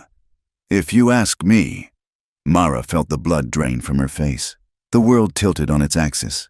And, is there a man named Elias there? She asked, the name tasting like ash in her mouth. Caleb scratched his chin. Elias. Old drunk? Sort of a errand boy for Pike? Yes. Aye, he is there, living in a shack behind the warehouse. They say he is Pike's favorite dog, signs the papers as a witness when Pike takes a man's land. A pathetic creature. Mara set her cup down on the railing. It rattled against the wood. Thank you for the news. Caleb, she said. Her voice was cold, distant. Caleb finished his coffee, sensing that the welcome had abruptly ended. He thanked her and mounted his horse. Riding off toward the mountains, Mara stood on the porch for a long time. She watched the dust settle in his wake, the rage that she had kept banked for 5 years, the rage that she had tried to bury under hard work and Wyatt's love, flared to life. It was not a flicker this time. It was a conflagration. When Wyatt returned at dusk, the cabin was dark. There was no supper on the stove. The fire had burned down to embers. He walked in, hanging his hat on the peg. Mara? She was sitting at the table, her hands clasped in front of her, staring at the wood grain. She did not look up. Wyatt sensed the tension immediately. The air in the room felt brittle, ready to snap. He walked over and placed a hand on her shoulder. What happened? He asked. A man came by, she said, her voice flat.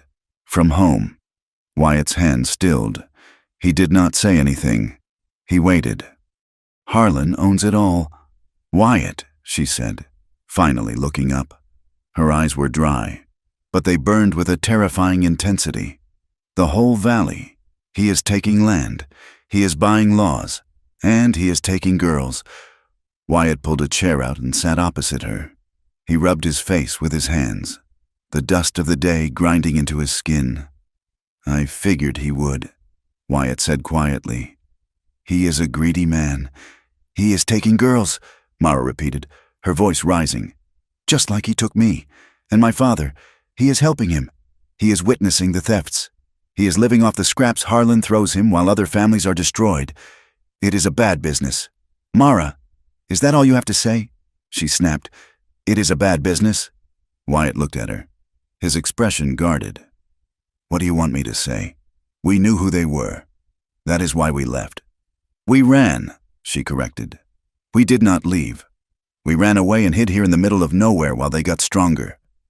We survived, Wyatt said, his voice hardening.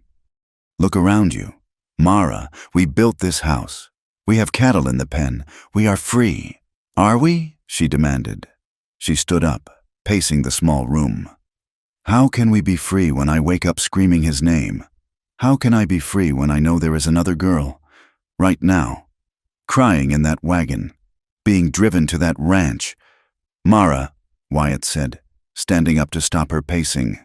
Don't touch me, she said, pulling away. You want to pretend it does not exist? You want to bury your head in this dirt and pretend the rest of the world isn't burning? I want to live, Wyatt shouted, his control finally snapping. The sound of his voice filled the small cabin. He took a breath, lowering his tone but keeping the intensity. I want to live. Mara, I want to wake up in the morning and worry about the frost, not a bullet. I want to raise children who do not know what the inside of a saloon looks like. If we go back there, if we challenge him, he will kill us. He has the law. He has the money. So we let him win? Mara asked, her voice trembling with fury. We let him hurt people because we are scared? It is not about winning, Wyatt said. It is about surviving. You are letting the hate hollow you out. I see it. It eats at you. It takes the joy out of the morning. If you go back there, even if you kill him, the hate will finish the job on you. And you are a coward. She spat. The word hung in the air. Ugly and irrevocable. Wyatt flinched as if she had struck him. His face went pale beneath the tan. He looked at her with a profound hurt that silenced her instantly. I have done everything for you, he said, his voice quiet and deadly. I betrayed my employer. I beat men down for looking at you wrong. I have worked my fingers to the bone to give you a roof where you are safe. Call me what you want. Mara. But do not call me a coward for wanting to keep you breathing. He turned and walked to the bed. He sat down and pulled off his boots, throwing them into the corner with a heavy thud. He lay down, turning his back to the room. Mara stood by the cold stove. The silence stretched out, heavy and suffocating. She felt sick. The word coward tasted like poison on her tongue. She knew it wasn't true. She knew he was the bravest man she had ever known, but the anger was a wild thing, thrashing inside her, blinding her. She blew out the lantern. She walked to the bed and lay down. She turned her back to him. They lay there, inches apart, separated by a chasm of unspoken fear and resentment. The wind rattled the window, mocking them. Neither of them slept. Morning came with a deceptive peace. The storm had passed, leaving the sky a scrubbed, brilliant blue. The mountains in the distance were etched sharply against the horizon, capped with new snow. The cabin was cold. The fire had gone out completely. Mara lay still, staring at the wall. She felt drained. The rage of the night before settled into a heavy, cold ash in her stomach. She heard Wyatt shift. He sat up. The mattress creaked. He did not get up to start the fire. He sat on the edge of the bed, his head in his hands. I am scared, he said. His voice was rough, unhidden. He did not look at her. Mara rolled over slowly. She looked at the curve of his back, the tension in his shoulders. Wyatt? He turned his head slightly. I am scared. Mara, not of Harlan, not of dying. Really, I am scared of losing you. He looked at the floorboards. When I took you from that wagon, I made a promise to myself that I would never let anyone hurt you again. If we go back there, I cannot guarantee that, and the thought of watching you walk back into that hell, it freezes my blood. He looked at her then, his eyes red-rimmed and honest. I love you, he said. It was the first time he had said the words out loud. They hung in the cold air, fragile and powerful. I love you more than I want justice. I love you more than I hate him. That is the truth. If that makes me a coward, then I reckon I am one. Mara felt tears prick her eyes, hot and stinging. The wall of anger she had built crumbled. She sat up, wrapping the quilt around her shoulders. You are not a coward, she whispered. I am sorry. I should not have said that. She moved closer to him, reaching out to touch his arm. I am terrified too. Wyatt, she admitted. I am scared that if we go back, we will never come out. But I am scared that if I do not go back, I will never really be here, she said. I am scared that a part of me is still in that wagon. That anger, it is the only way I know how to not feel powerless. I used it to survive, but you are right. It is eating me. Running hasn't freed me. It just made the cage bigger. Wyatt looked at her. He saw the woman he had watched grow from a broken girl into a force of nature. He saw the scars on her heart, and he knew, with a sinking certainty, that she could not be healed by safety alone. He turned his body toward her. He reached out and tucked a strand of hair behind her ear. I do not want you to be powerless, he said. Mara leaned into his hand. She closed her eyes, a tear tracking through the dust on her cheek. She lunged forward then, wrapping her arms around his neck, burying her face in his shoulder. It was a desperate embrace, rough-edged and fierce. She held on to him as if the earth were falling away beneath them. Wyatt caught her, his arms going around her waist, pulling her tight against him. "I am sorry," she sobbed into his shirt. "I am so sorry." He held her, stroking her hair. "Hush now. It is all right." She pulled back slightly, looking at his face. She kissed him. It was not gentle. It was a collision. It was a kiss that tasted of apology and promise, of fear and defiance. She kissed him with a hunger that sought to erase the distance of the night before, to bridge the gap between their souls. Wyatt responded instantly, his hands tangling in her hair, his mouth moving against hers with an urgency that matched her own. They fell back onto the mattress, the quilt tangling around their legs. This was not the slow, comfortable lovemaking of the last few years. This was a claiming. It was a reaffirmation of life in the face of the death they were discussing. It was Mara proving to herself and to him that this bond, this man, this moment was real, and the past was just a shadow. Later, the sun was high enough to stream through the window, warming the dust motes dancing in the air. They lay tangled together beneath the worn quilt, limbs heavy with exhaustion and peace. Mara rested her head on Wyatt's chest, listening to the steady thump of his heart. She traced the line of a scar on his shoulder with her fingertip. "We have to go," she whispered. The words were soft, but they were as solid as the foundation stones of the cabin. Wyatt did not flinch this time. He stared up at the ceiling logs. "I know," he said. "I cannot live with myself if I leave them there." Mara said, "I cannot be the woman who escaped and left the door locked behind her. And I have to face him, my father. I have to look him in the eye without fear." Wyatt tightened his arm around her. He took a deep breath, filling his lungs with the cold air of the house they had built. He thought of the cattle in the pen. He thought of the peace he had found here. And then he thought of Mara, alone in a wagon, facing a monster. He knew he could not stay here while she went into the fire.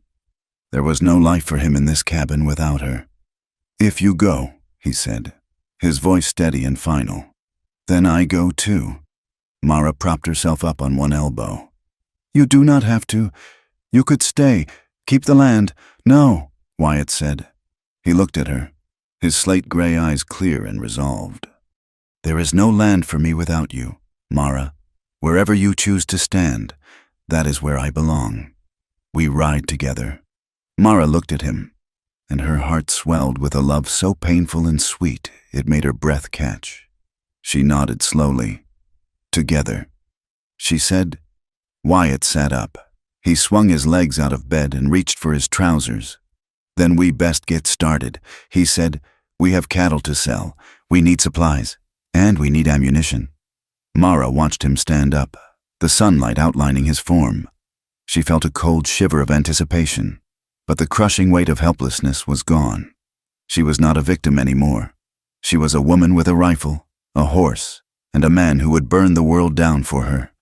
She threw off the quilt and stood up to meet the day. The wind was still blowing outside, but she no longer feared it. She was the storm now. The morning they left the high plains was cold enough to freeze the breath in a man's throat. The sky was the color of a bruised plum, heavy and low, pressing down on the cabin that Mara and Wyatt had built with their own hands. They had spent the previous 2 days preparing. It was a somber, efficient process, stripping their lives down to what could be carried in saddlebags and a single pack mule. They drove 20 head of their best steers over the ridge to the neighboring spread, a rocky parcel of land worked by an old man named Silas Miller. Miller was a man of few words and deep lines, his face weathered like a piece of driftwood. He counted the cattle, his eyes narrowing against the wind, and handed Wyatt a pouch of gold coins and a stack of greenbacks. "It is a fair price," Miller said, spitting a stream of tobacco juice into the frozen dirt. "You are leaving the rest?"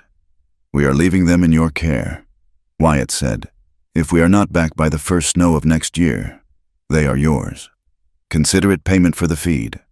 Miller looked from Wyatt to Mara. He saw the rifles scabbarded on their saddles. He saw the set of their jaws. He did not ask where they were going or why. In this country, men did not ask questions that had no easy answers. "You ride safe," Miller said simply. "The wind is changing." They turned their horses away from the only peace they had ever known. Mara did not look back at the cabin.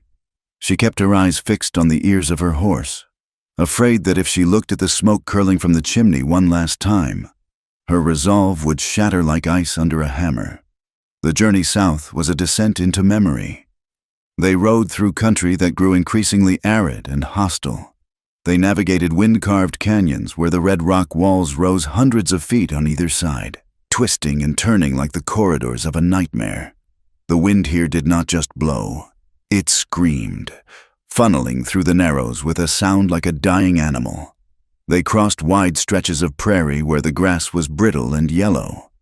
Along the way, they passed the skeletons of dreams that had failed. A chimney standing alone in a field of sagebrush, black with soot. The rusted iron rim of a wagon wheel half buried in the sand. Deep, hardened ruts in the earth where families had dragged their hopes westward, only to break an axle or a heart and leave them there to rot. As the days wore on, Mara grew quieter. She had been a woman of few words on their own land, but this was a different silence. It was a heavy, brooding thing. Her eyes lost their softness, fixing on the southern horizon with a terrifying intensity. Her jaw was perpetually clenched, a muscle jumping in her cheek. Wyatt rode beside her, watching her. He saw the way her hands tightened on the leather reins until her knuckles turned white.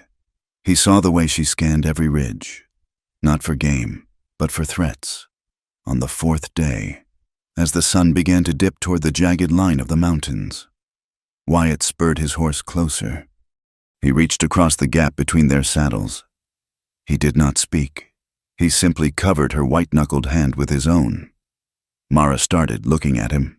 Her eyes were wide, the pupils dilated with adrenaline. For a moment, she looked like she did not know him. Then, the recognition flooded back, softening the hard lines around her mouth. She turned her hand over, linking her fingers with his. They rode like that for a mile, their horses matching stride, hands clasped over the dusty gap between them. It was a tether. It was a reminder that they were two, not one.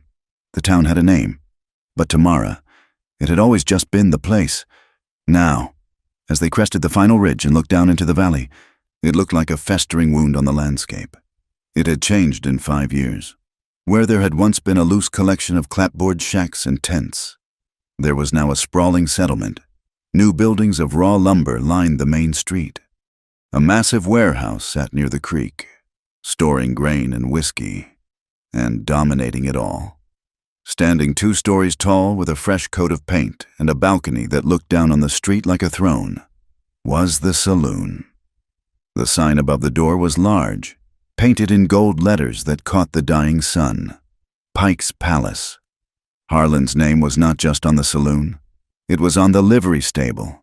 It was on the general store. It was branded into the hides of the cattle grazing in the valley floor.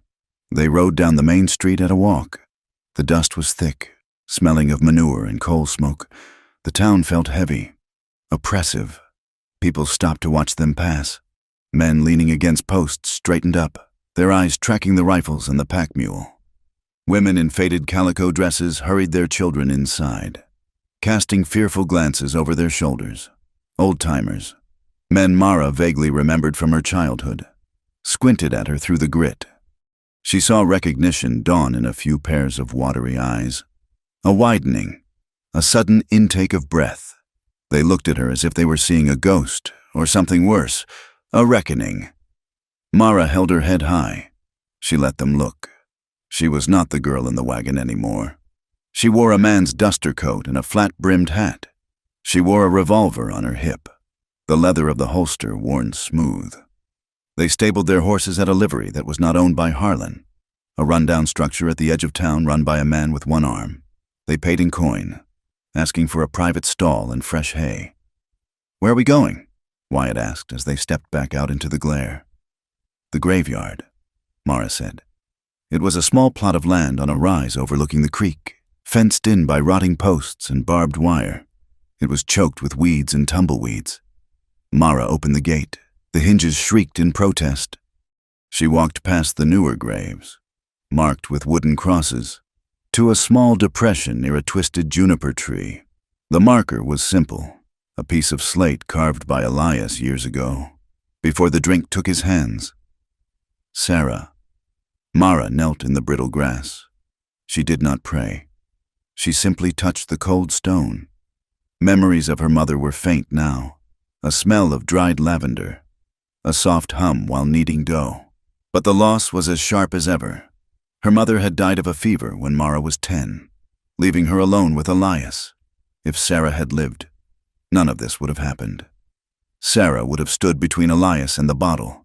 Sarah would have shot Harlan Pike before she let him take her daughter. Wyatt stood back by the gate, his hat in his hand. He watched the town below, his body angled to protect her, giving her the space she needed to mourn the only pure thing she had left in this valley. Mara stayed there until the sun touched the mountains. Tears dragged hot, clean lines down her dust-streaked cheeks, falling into the thirsty earth. She wiped them away with a rough swipe of her glove. "Goodbye, Mama," she whispered. "I am back, and I am going to finish it." She stood up, her knees cracking. She turned to Wyatt. "Let's find him," she said. It did not take long to locate Elias. In a town this size, misery had a specific address. They asked the one-armed liveryman, who spat and pointed toward the back of the massive saloon. "He lives in the shack behind the warehouse," the man said. "If you can call it living. He sweeps the floors for Pike, mucks the stables. Mostly just drinks himself blind." Mara felt a sick twist in her gut. It was a knot composed of equal parts anger and pity. She walked toward the alley behind the saloon, her boots crunching on broken glass and refuse. Wyatt walked a step behind her, his hand resting near his gun. The shack was a lean-to built against the back wall of the warehouse. It was constructed of scrap wood and flattened tin cans. The door hung on leather hinges. Mara pushed it open. The smell hit her first, a fetid wall of stale whiskey, unwashed body, and rot. It was dark inside, lit only by the slivers of light coming through the cracks in the walls. A figure lay on a pile of filthy blankets in the corner. "Elias?" Mara said. The figure stirred. A groan rumbled from the blankets. A man sat up, rubbing his face with trembling hands. He was unrecognizable. The man Mara remembered had been thin and hard. This man was bloated, his face puffy and red, his belly soft. His hair was a matted gray mane, and his beard was stained yellow with tobacco and bile. "Who is it?" he rasped. "I swept the floor. Harlan, I did it. Do not cut me off. It is not Harlan," Mara said. She stepped into the shaft of light. Elias squinted, his eyes watery and yellowed. He blinked, trying to focus. He looked at her boots, her gun belt, her face. "Mara," he whispered. It was a sound of pure disbelief. "Get up," she said. Elias scrambled backward, pressing himself against the wall. You are gone. You are gone to the ranch. I left the ranch 5 years ago. Pa, she said cold and hard." Elias shook his head. No, Harlan said. "He said you ran off. He said you were dead in the desert. He lied," Mara said. "Just like you lied when you said it was for the best." Elias struggled to his feet, using the wall for support. He looked at her with a mixture of shame and defensive anger. "I did not have a choice," he blurted out, the old excuse rising like vomit. "The debt was too high. Mara, he was going to take the land. He was going to put me in jail. So you sold me," Mara said. "You traded your own blood for a tab at the bar. I thought you would be safe," Elias cried. "A housekeeper." He said, "Good food, warm bed, better than starving with me." "You knew what he was," Mara spat. "Everyone knew what he was. You just did not want to face him. You wanted your bottle more than you wanted your daughter." Elias looked down, unable to meet the fire in her eyes. "I am an old man. Mara, I am sick." "The luck never turned." "You made your own luck," she said. "Look at you. You are living in his garbage. You are his dog. I am surviving, Elias shouted, a flash of the old temper flaring. Who are you to judge me? You ran away. You left me here with him. I was 19 years old, Mara screamed back, her voice cracking. I was a child. The silence that followed was heavy, broken only by Elias's ragged breathing. You should not have come back, Elias mumbled, sinking back down onto his blankets. He owns this place. Mara, he owns the law. He will kill you. Let him try, Wyatt said from the doorway. Elias looked up, seeing the cowboy for the first time. He narrowed his eyes. I know you. You are one of his. Wyatt, I was. Wyatt said, now I'm with her. Elias laughed. A wet, hacking sound. Two fools. You think you can walk in here and change things? Harlan has a paper, a contract. A contract for a human being is no contract at all, Wyatt said. Just then, a shadow fell over the doorway. The light was blocked out. Well, a smooth voice said, if it is not the prodigal daughter. Mara spun around. Harlan Pike stood in the alley.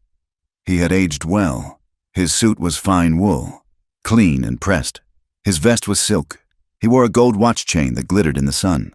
He looked prosperous, powerful, and utterly unbothered.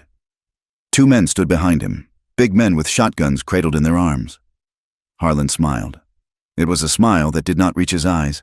His eyes were flat and dead, like a shark's. I heard a rumor you had returned, Harlan said, stepping into the shack, wrinkling his nose at the smell. And you brought my thief of a cowhand with you? Hello, Wyatt. Harlan, Wyatt said, his voice level. You look well, Mara, Harlan said, his eyes raking over her body, assessing her like a piece of livestock he had misplaced. A little rough around the edges, perhaps, but the years have given you texture. I am not your property. Harlan? Mara said, her hand hovering near her gun. Harlan chuckled. On the contrary, my dear, I have a bill of sale, signed by your father right there. He pointed a manicured finger at Elias, who cowered in the corner. You owe me 5 years of labor, plus interest, and the cost of the horse Wyatt stole? I owe you nothing but a bullet, Mara said. Harlan tutted. Such violence. You see, Wyatt, she needs a firm hand. Harlan took a step closer to Mara. His presence filled the small space. You made a mistake coming back, he said softly. I was content to let you rot in the desert. But now that you are here, well, I am a man who insists on balancing his books. You belong to me, Mara, and this time, there will be no open windows to crawl out of. Wyatt moved. It was a blur of motion. He stepped between Mara and Harlan, his chest heaving. His fists were curled so tight the knuckles were white. You touch her, Wyatt snarled, getting in Harlan's face, and I will tear your throat out with my teeth. Harlan did not flinch. He just looked past Wyatt's shoulder at the men with shotguns. Try it, cowboy, Harlan whispered. Give me an excuse to paint this shack with your brains. Wyatt's muscles coiled. He was ready to die right there. He was ready to end it. No, Mara hissed. She grabbed Wyatt's arm, her fingers digging into his bicep. Wyatt, no, not yet. She pulled him back. She knew they could not win this here, not in a shack, outnumbered, with Elias cowering in the corner. If Wyatt swung, they would both be dead in seconds. Harlan smiled, seeing her restraint. Smart girl. You always were brighter than your father. He straightened his cuffs. I will give you a day, Harlan said, to settle your affairs. Enjoy the town. Visit the grave. But tomorrow, Mara, you come to the saloon. You come to work, or I will have the sheriff arrest you for breach of contract and theft, and Wyatt. I will have him hanged for rustling. He turned and walked out, his boots clicking on the stones. His men followed, casting dark looks at Wyatt. The silence in the shack was deafening. Elias began to weep, a pathetic, snuffling sound. Mara looked at her father one last time. She felt nothing for him now. The anger had burned itself out, leaving only a cold, hard resolve. Stay here, Pa, she said. Stay in your filth." She took Wyatt's hand and led him out into the blinding sunlight. They took a room at the hotel down the street. It was a step above the boarding house they had lived in years ago. But the walls were still thin, and the air smelled of dust and lemon oil. They did not unpack. They checked their weapons. They counted their ammunition. "We have to talk to people," Mara said, sitting on the edge of the bed. "We cannot just kill him. Wyatt, if we kill him, the town will hang us. He has them all convinced he is the law. We have to show them what he is," Wyatt said. They spent the afternoon moving cautiously through the town. They avoided the saloon. They went to the general store, buying supplies they did not need just to talk to the shopkeeper. The man was nervous, glancing at the door every few seconds. "Is it true?" Mara asked him. "Does he have others?" The shopkeeper lowered his voice. "Mrs. Gable's girl, the Smith's youngest, debts. Ma'am, always debts. He gets the fathers drunk, gets them to sign, and then they disappear into that big house of his, or the dance hall upstairs. They went to the church. The preacher was a new man, young and terrified. He spoke in platitudes about rendering unto Caesar, but his eyes begged them to leave before he was seen talking to them. But it was at the livery stable that they found the truth. A woman was working there, mucking out the stalls with one arm, the other tucked into her apron. Her face was scarred. "Rosie?" Mara asked. The woman looked up. She was older than Mara, but her eyes were ancient. "You made it back," Rosie said softly. "I heard." Mara leaned over the stall door. "Harlan said he has a contract on me.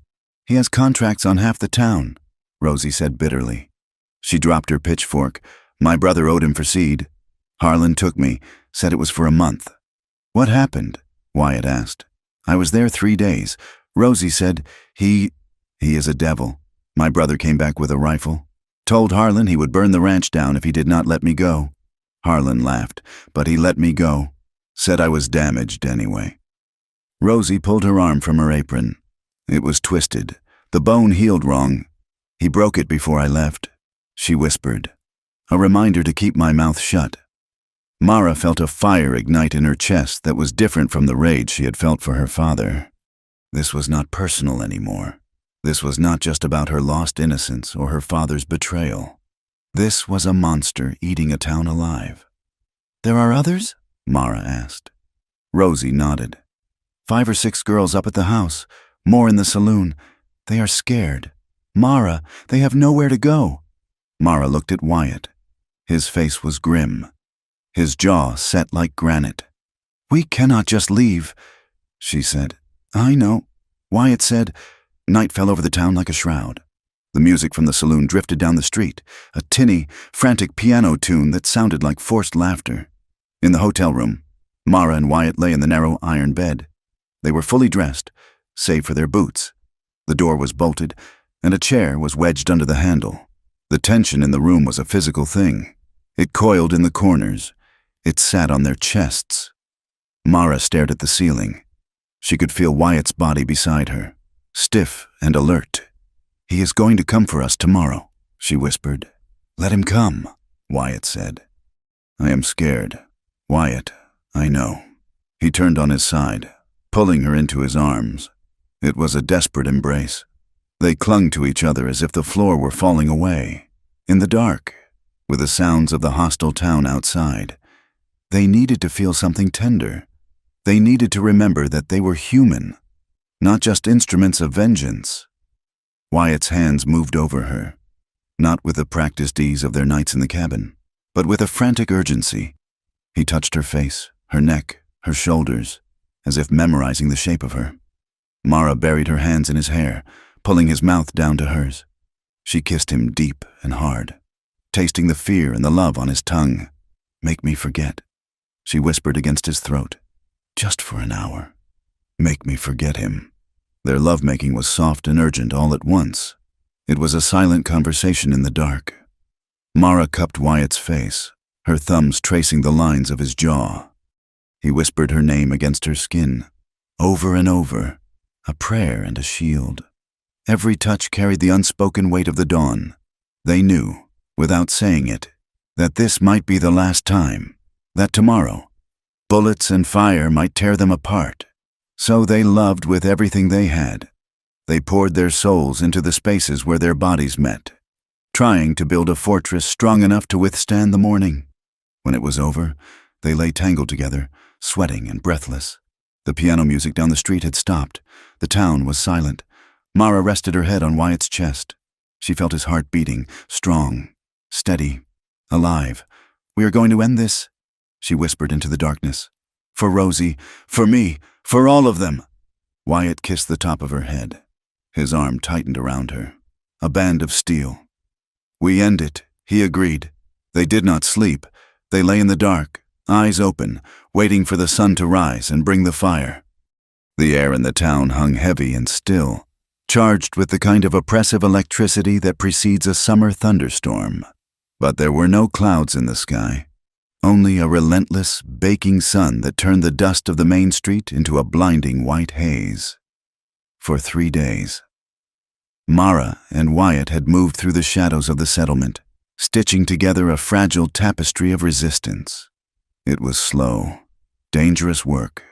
They spoke in hushed tones behind the livery stable, in the back room of the dry goods store, and near the water trough where the horses drank. They started with Rosie. The stable woman with the twisted arm was terrified, her eyes darting constantly toward the saloon that loomed over the town like a fortress. But beneath the fear, there was a simmering coal of hatred. Rosie whispered names to them, other women who had been used and discarded, families who had lost their deeds to a signature scrawled in a drunken haze. Then there was Mr. Abernathy, the storekeeper. He was a small, timid man who had watched Harlan Pike squeeze the life out of his neighbors for a decade. He showed them his own ledger, hidden beneath the floorboards, detailing the inflated prices Harlan forced him to charge and the kickbacks he was made to pay for protection.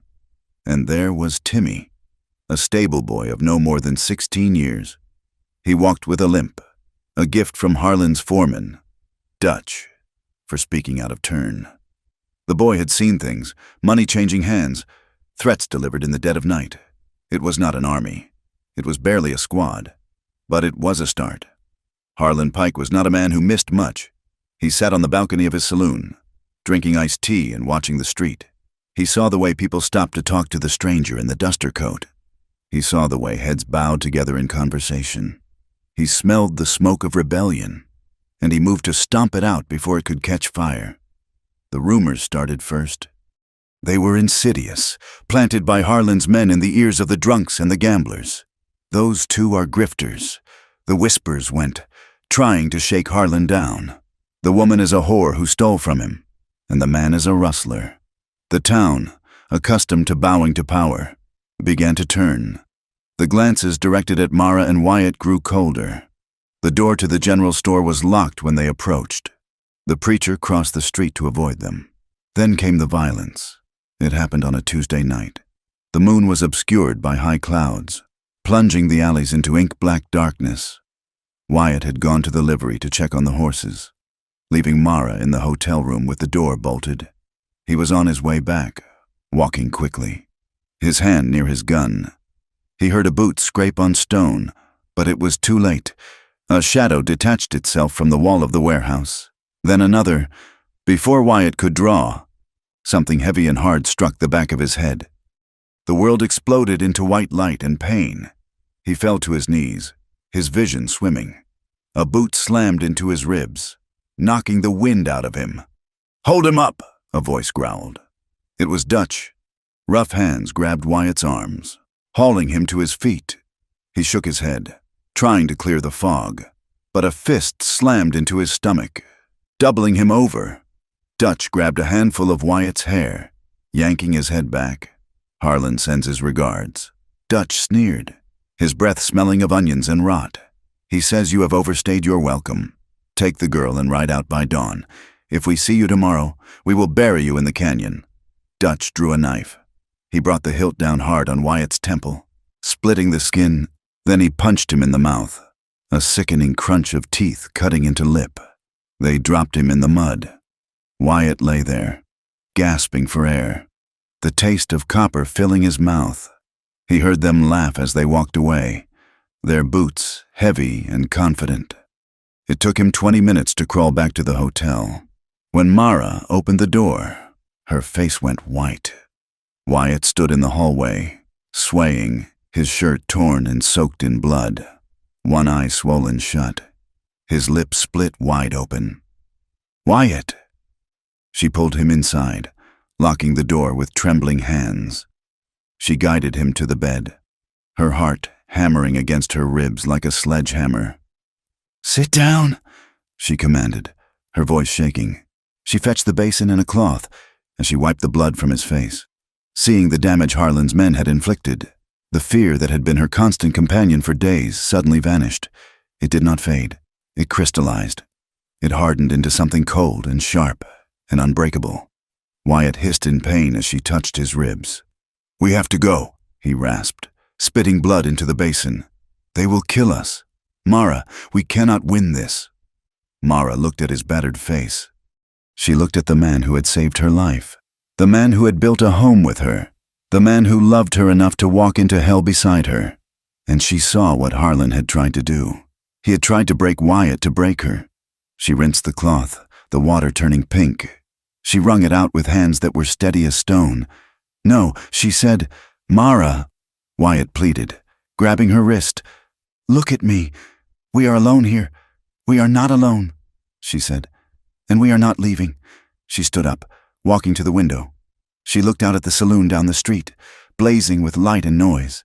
"My father sold me to pay a debt," she said quietly. "He sold me because he was weak. Harlan bought me because he thought he could own a person like he owns a cow. For years, I let that define me. I let the shame of it tell me who I was." She turned back to Wyatt, her eyes blazing with a terrifying fire. "If we leave now, Wyatt, we are just running again, and they will keep doing this. To Rosie, to Timmy, to every girl who has the bad luck to be born to a man who likes whiskey. I will not watch you be destroyed for me, and I will not let him win." She went to her saddlebags and pulled out her clean shirt, a white Sunday shirt she had packed. She changed quickly, tucking it into her trousers. She strapped her gun belt on, cinching it tight. "What are you doing?" Wyatt asked, struggling to sit up. "I'm going to close the account," she said. The saloon was full. It was a Wednesday night, but in Harlan Pike's town, every night was a night to drink. The air was thick with smoke, hanging in blue layers beneath the tin ceiling. The piano player was hammering out a lively tune, competing with the roar of laughter and the clink of glass. Harlan stood at the bar, holding court. He was laughing at a joke, his hand resting on the shoulder of the sheriff. Elias sat at a table in the corner, nursing a mug of beer, looking small and defeated. The bat-wing doors swung open. It was not a violent entrance. There was no shouting, no kicked doors, but something about the way the figure stood there, silhouetted against the dark street, made the room go quiet. The piano player faltered and stopped. The conversation died away, rippling outward from the door until the only sound was the hiss of the oil lamps. Mara stepped into the light. She stood straight-backed, her head high. She looked at no one but Harlan. Her face was pale, but her eyes were dry and clear. Harlan turned slowly, a smirk touching his lips. "Well," he said, his voice carrying easily in the silence. "The little bird returns. I assume you are here to honor the contract?" Mara walked forward. The crowd parted for her, men stepping back as if she were contagious. She stopped 10 feet from Harlan. "There is no contract. Harlan," she said. Her voice was not loud, but it was steady. It cut through the room like a blade. Harlan laughed, pulling a folded paper from his vest pocket. He waved it in the air. "I have it right here," he said, "signed and witnessed. 5 years of labor. You are late for your shift, my dear." He looked around the room, inviting the men to laugh. A few chuckled nervously, but most watched Mara. "That paper is a lie," Mara said. "It is not a contract for labor. It is a receipt for a human being." She looked around the room, meeting the eyes of the men who had been there 5 years ago. "You remember," she said. "You were here. You sat in these chairs and watched a father trade his 19-year-old daughter for a bottle of whiskey and a cleared tab. You laughed. You looked away. A murmur went through the crowd. Some men shifted their feet, looking down at their drinks. It was a business transaction, Harlan sneered, his smile slipping slightly. Your father had a debt. He paid it. That is the law. What law says a child is currency? Mara asked. What law says you can take a woman, beat her, starve her, and use her until she breaks? All for $40? She took a step closer. You are not a businessman. Harlan, you are a buyer of flesh. You prey on the weak. You get men drunk. You get them desperate. And then you take everything they have. Their land, their pride, their daughters. Harlan's face darkened. He signaled to Dutch, who was standing by the stairs. That is enough, Harlan snapped. Dutch, take her upstairs. Teach her some manners. Dutch stepped forward, grinning. Before he could reach her, the doors swung open again. Wyatt stood there. He was swaying, holding onto the doorframe. His face was a mask of blood and bruises, one eye swollen shut. He held a Colt revolver in his hand. He did not aim it, but he held it ready. If you touch her, Wyatt rasped, I will kill you. Dutch. Dutch hesitated. Mara did not look back. She kept her eyes on Harlan. You want to talk about the contract? She said. Let us ask the other party. She turned to the corner where her father sat. Elias, she shouted. The old man flinched, shrinking into his coat. Stand up. Pa, she commanded. Elias shook his head, mumbling into his beard. Stand up! The force of her voice dragged him to his feet. He stood there, trembling, a ruin of a man. Tell them, Mara said. Tell them what you sold me for. Elias looked at Harlan, who was glaring at him with cold warning. He looked at Mara. He looked at the daughter he had betrayed, standing tall and fierce in the center of the room. I owed money, Elias whispered. Louder, Mara demanded. What did you trade me for? Elias began to weep, tears leaking from his yellow eyes. A bottle, he sobbed. A bottle of whiskey, and $20 credit. The room went deathly silent. Even the hardest men, the ones who lived by the gun and the bottle, felt the ugliness of it. A father selling his daughter for a drink. It violated the code of the West, the unwritten law that said you protected your own blood. Harlan sensed the mood shifting. He saw the disgust on the faces of the townsfolk. He is a drunk, Harlan shouted. He does not know what he is saying. He knows, a voice said from the back. The crowd turned. The young preacher, Reverend Thomas, stepped forward. He was pale, but he looked determined. I saw the paper. Harlan, the preacher said, when you asked me to notarize the land deed last month, I saw the ledger. It says Mara, payment in full.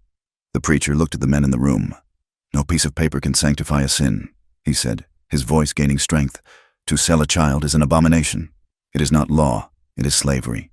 The word hung in the air. Slavery. Harlan's face twisted into a snarl. He realized he was losing them. The aura of invincibility, the veneer of the respectable businessmen, was cracking. Get them out of here, Harlan screamed at his men. Clear the room. The Dutch lunged for Wyatt. Another guard reached for Mara. Chaos erupted. Wyatt fired a shot into the ceiling, the deafening crack stopping everyone for a heartbeat. Stay back, Wyatt roared. Harlan, desperate and furious, grabbed a heavy oil lantern from the bar. You think you can judge me, he screamed. I own this town. I own all of you. He threw the lantern at Mara. She dodged, but the glass shattered on the floorboards. The oil splashed across the dry wood, and the flame caught instantly. Fire, someone shouted. The fire spread with terrifying speed. It licked up the spilled whiskey on the floor, racing toward the bar. Smoke, black and acrid, filled the room instantly. Panic took hold.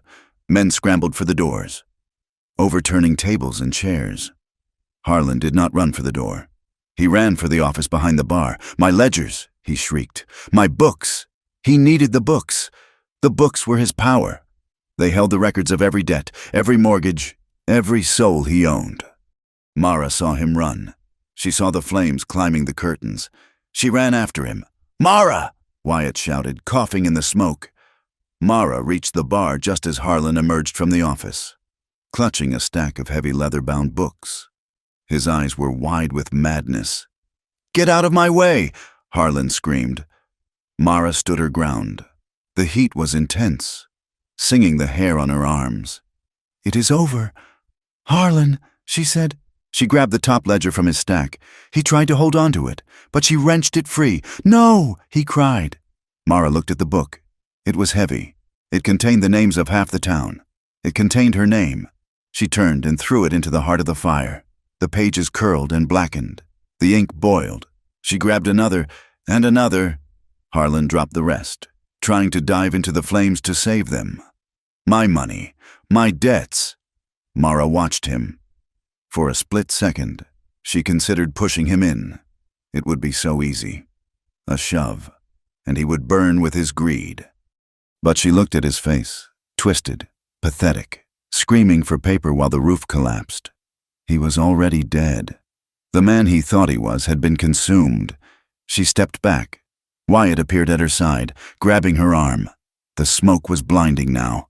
"Leave him!" Wyatt coughed. "The roof is going!" Wyatt pulled her back. Mara looked at Harlan one last time. He was on his knees, surrounded by fire, clutching a burning book to his chest, weeping not for his soul, but for his gold. Wyatt dragged her through the inferno, out into the cool night air. They stumbled into the street, gasping for breath. The entire saloon was a torch. Flames punched through the roof, sending sparks spiraling up into the black sky. The townspeople had formed a bucket line, passing water from the creek, but they were not throwing water on the saloon. They were wetting down the general store and the livery stable next door. They stood and watched the palace burn. They let it fall. The warehouse caught next, the grain and whiskey fueling the blaze until it roared like a dragon. The heat pushed the crowd back. Mara stood with Wyatt, his arm around her shoulders. She watched the structure collapse inward with a mighty crash. The sign, Pike's Palace, fell into the street, charred and broken. It was done. The ledgers were ash. The debts were smoke. Harlan Pike stumbled out the back door, singed and coughing, clutching nothing but soot. He fell to his knees in the dirt, screaming at the sky, but no one moved to help him. He had lost his wealth, his proof, and his fear. He was just a small, burnt man in a town that no longer owed him anything. The next morning, the air smelled of wet char and freedom. Mara stood by the river, watching the water flow over the stones. The sun was rising, painting the sky in soft pinks and golds. She heard footsteps behind her. She turned. It was Elias. He looked worse than ever. His coat was scorched, his face smeared with soot. He held his hat in his hands, turning it round and round.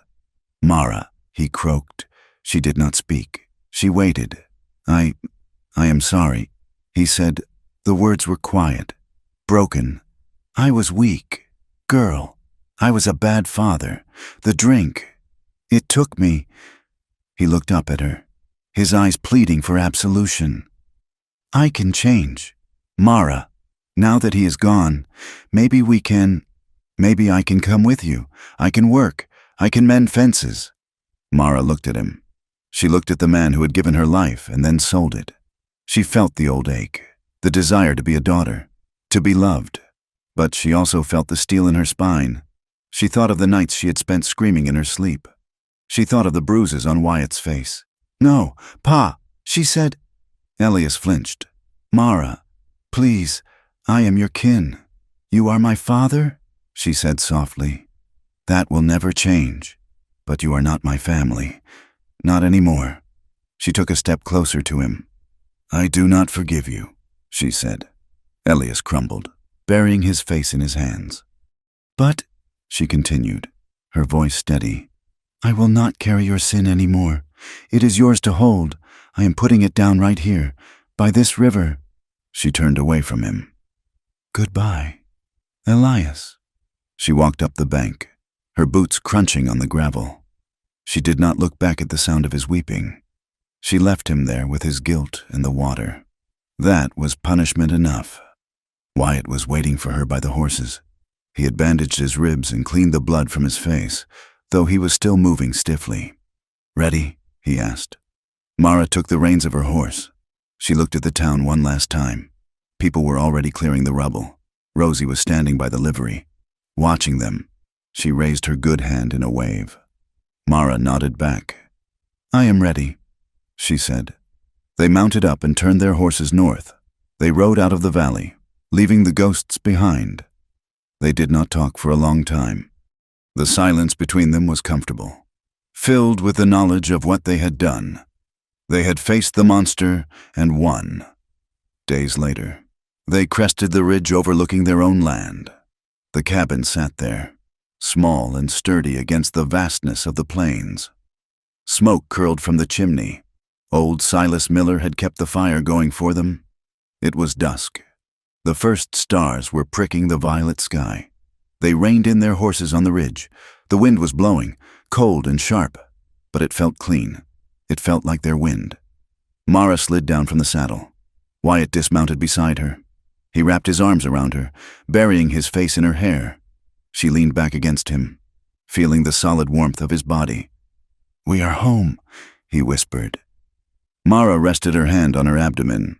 It was a subconscious gesture, a protective touch, beneath the heavy wool of her coat, beneath the skin and muscle.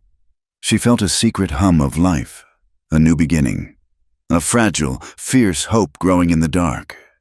She smiled, watching the horizon. "We are home," she agreed. Wyatt turned her in his arms. He looked down at her face, tracing the line of her jaw with his thumb. He kissed her, slow and deep. It was not the kiss of a savior, nor a master.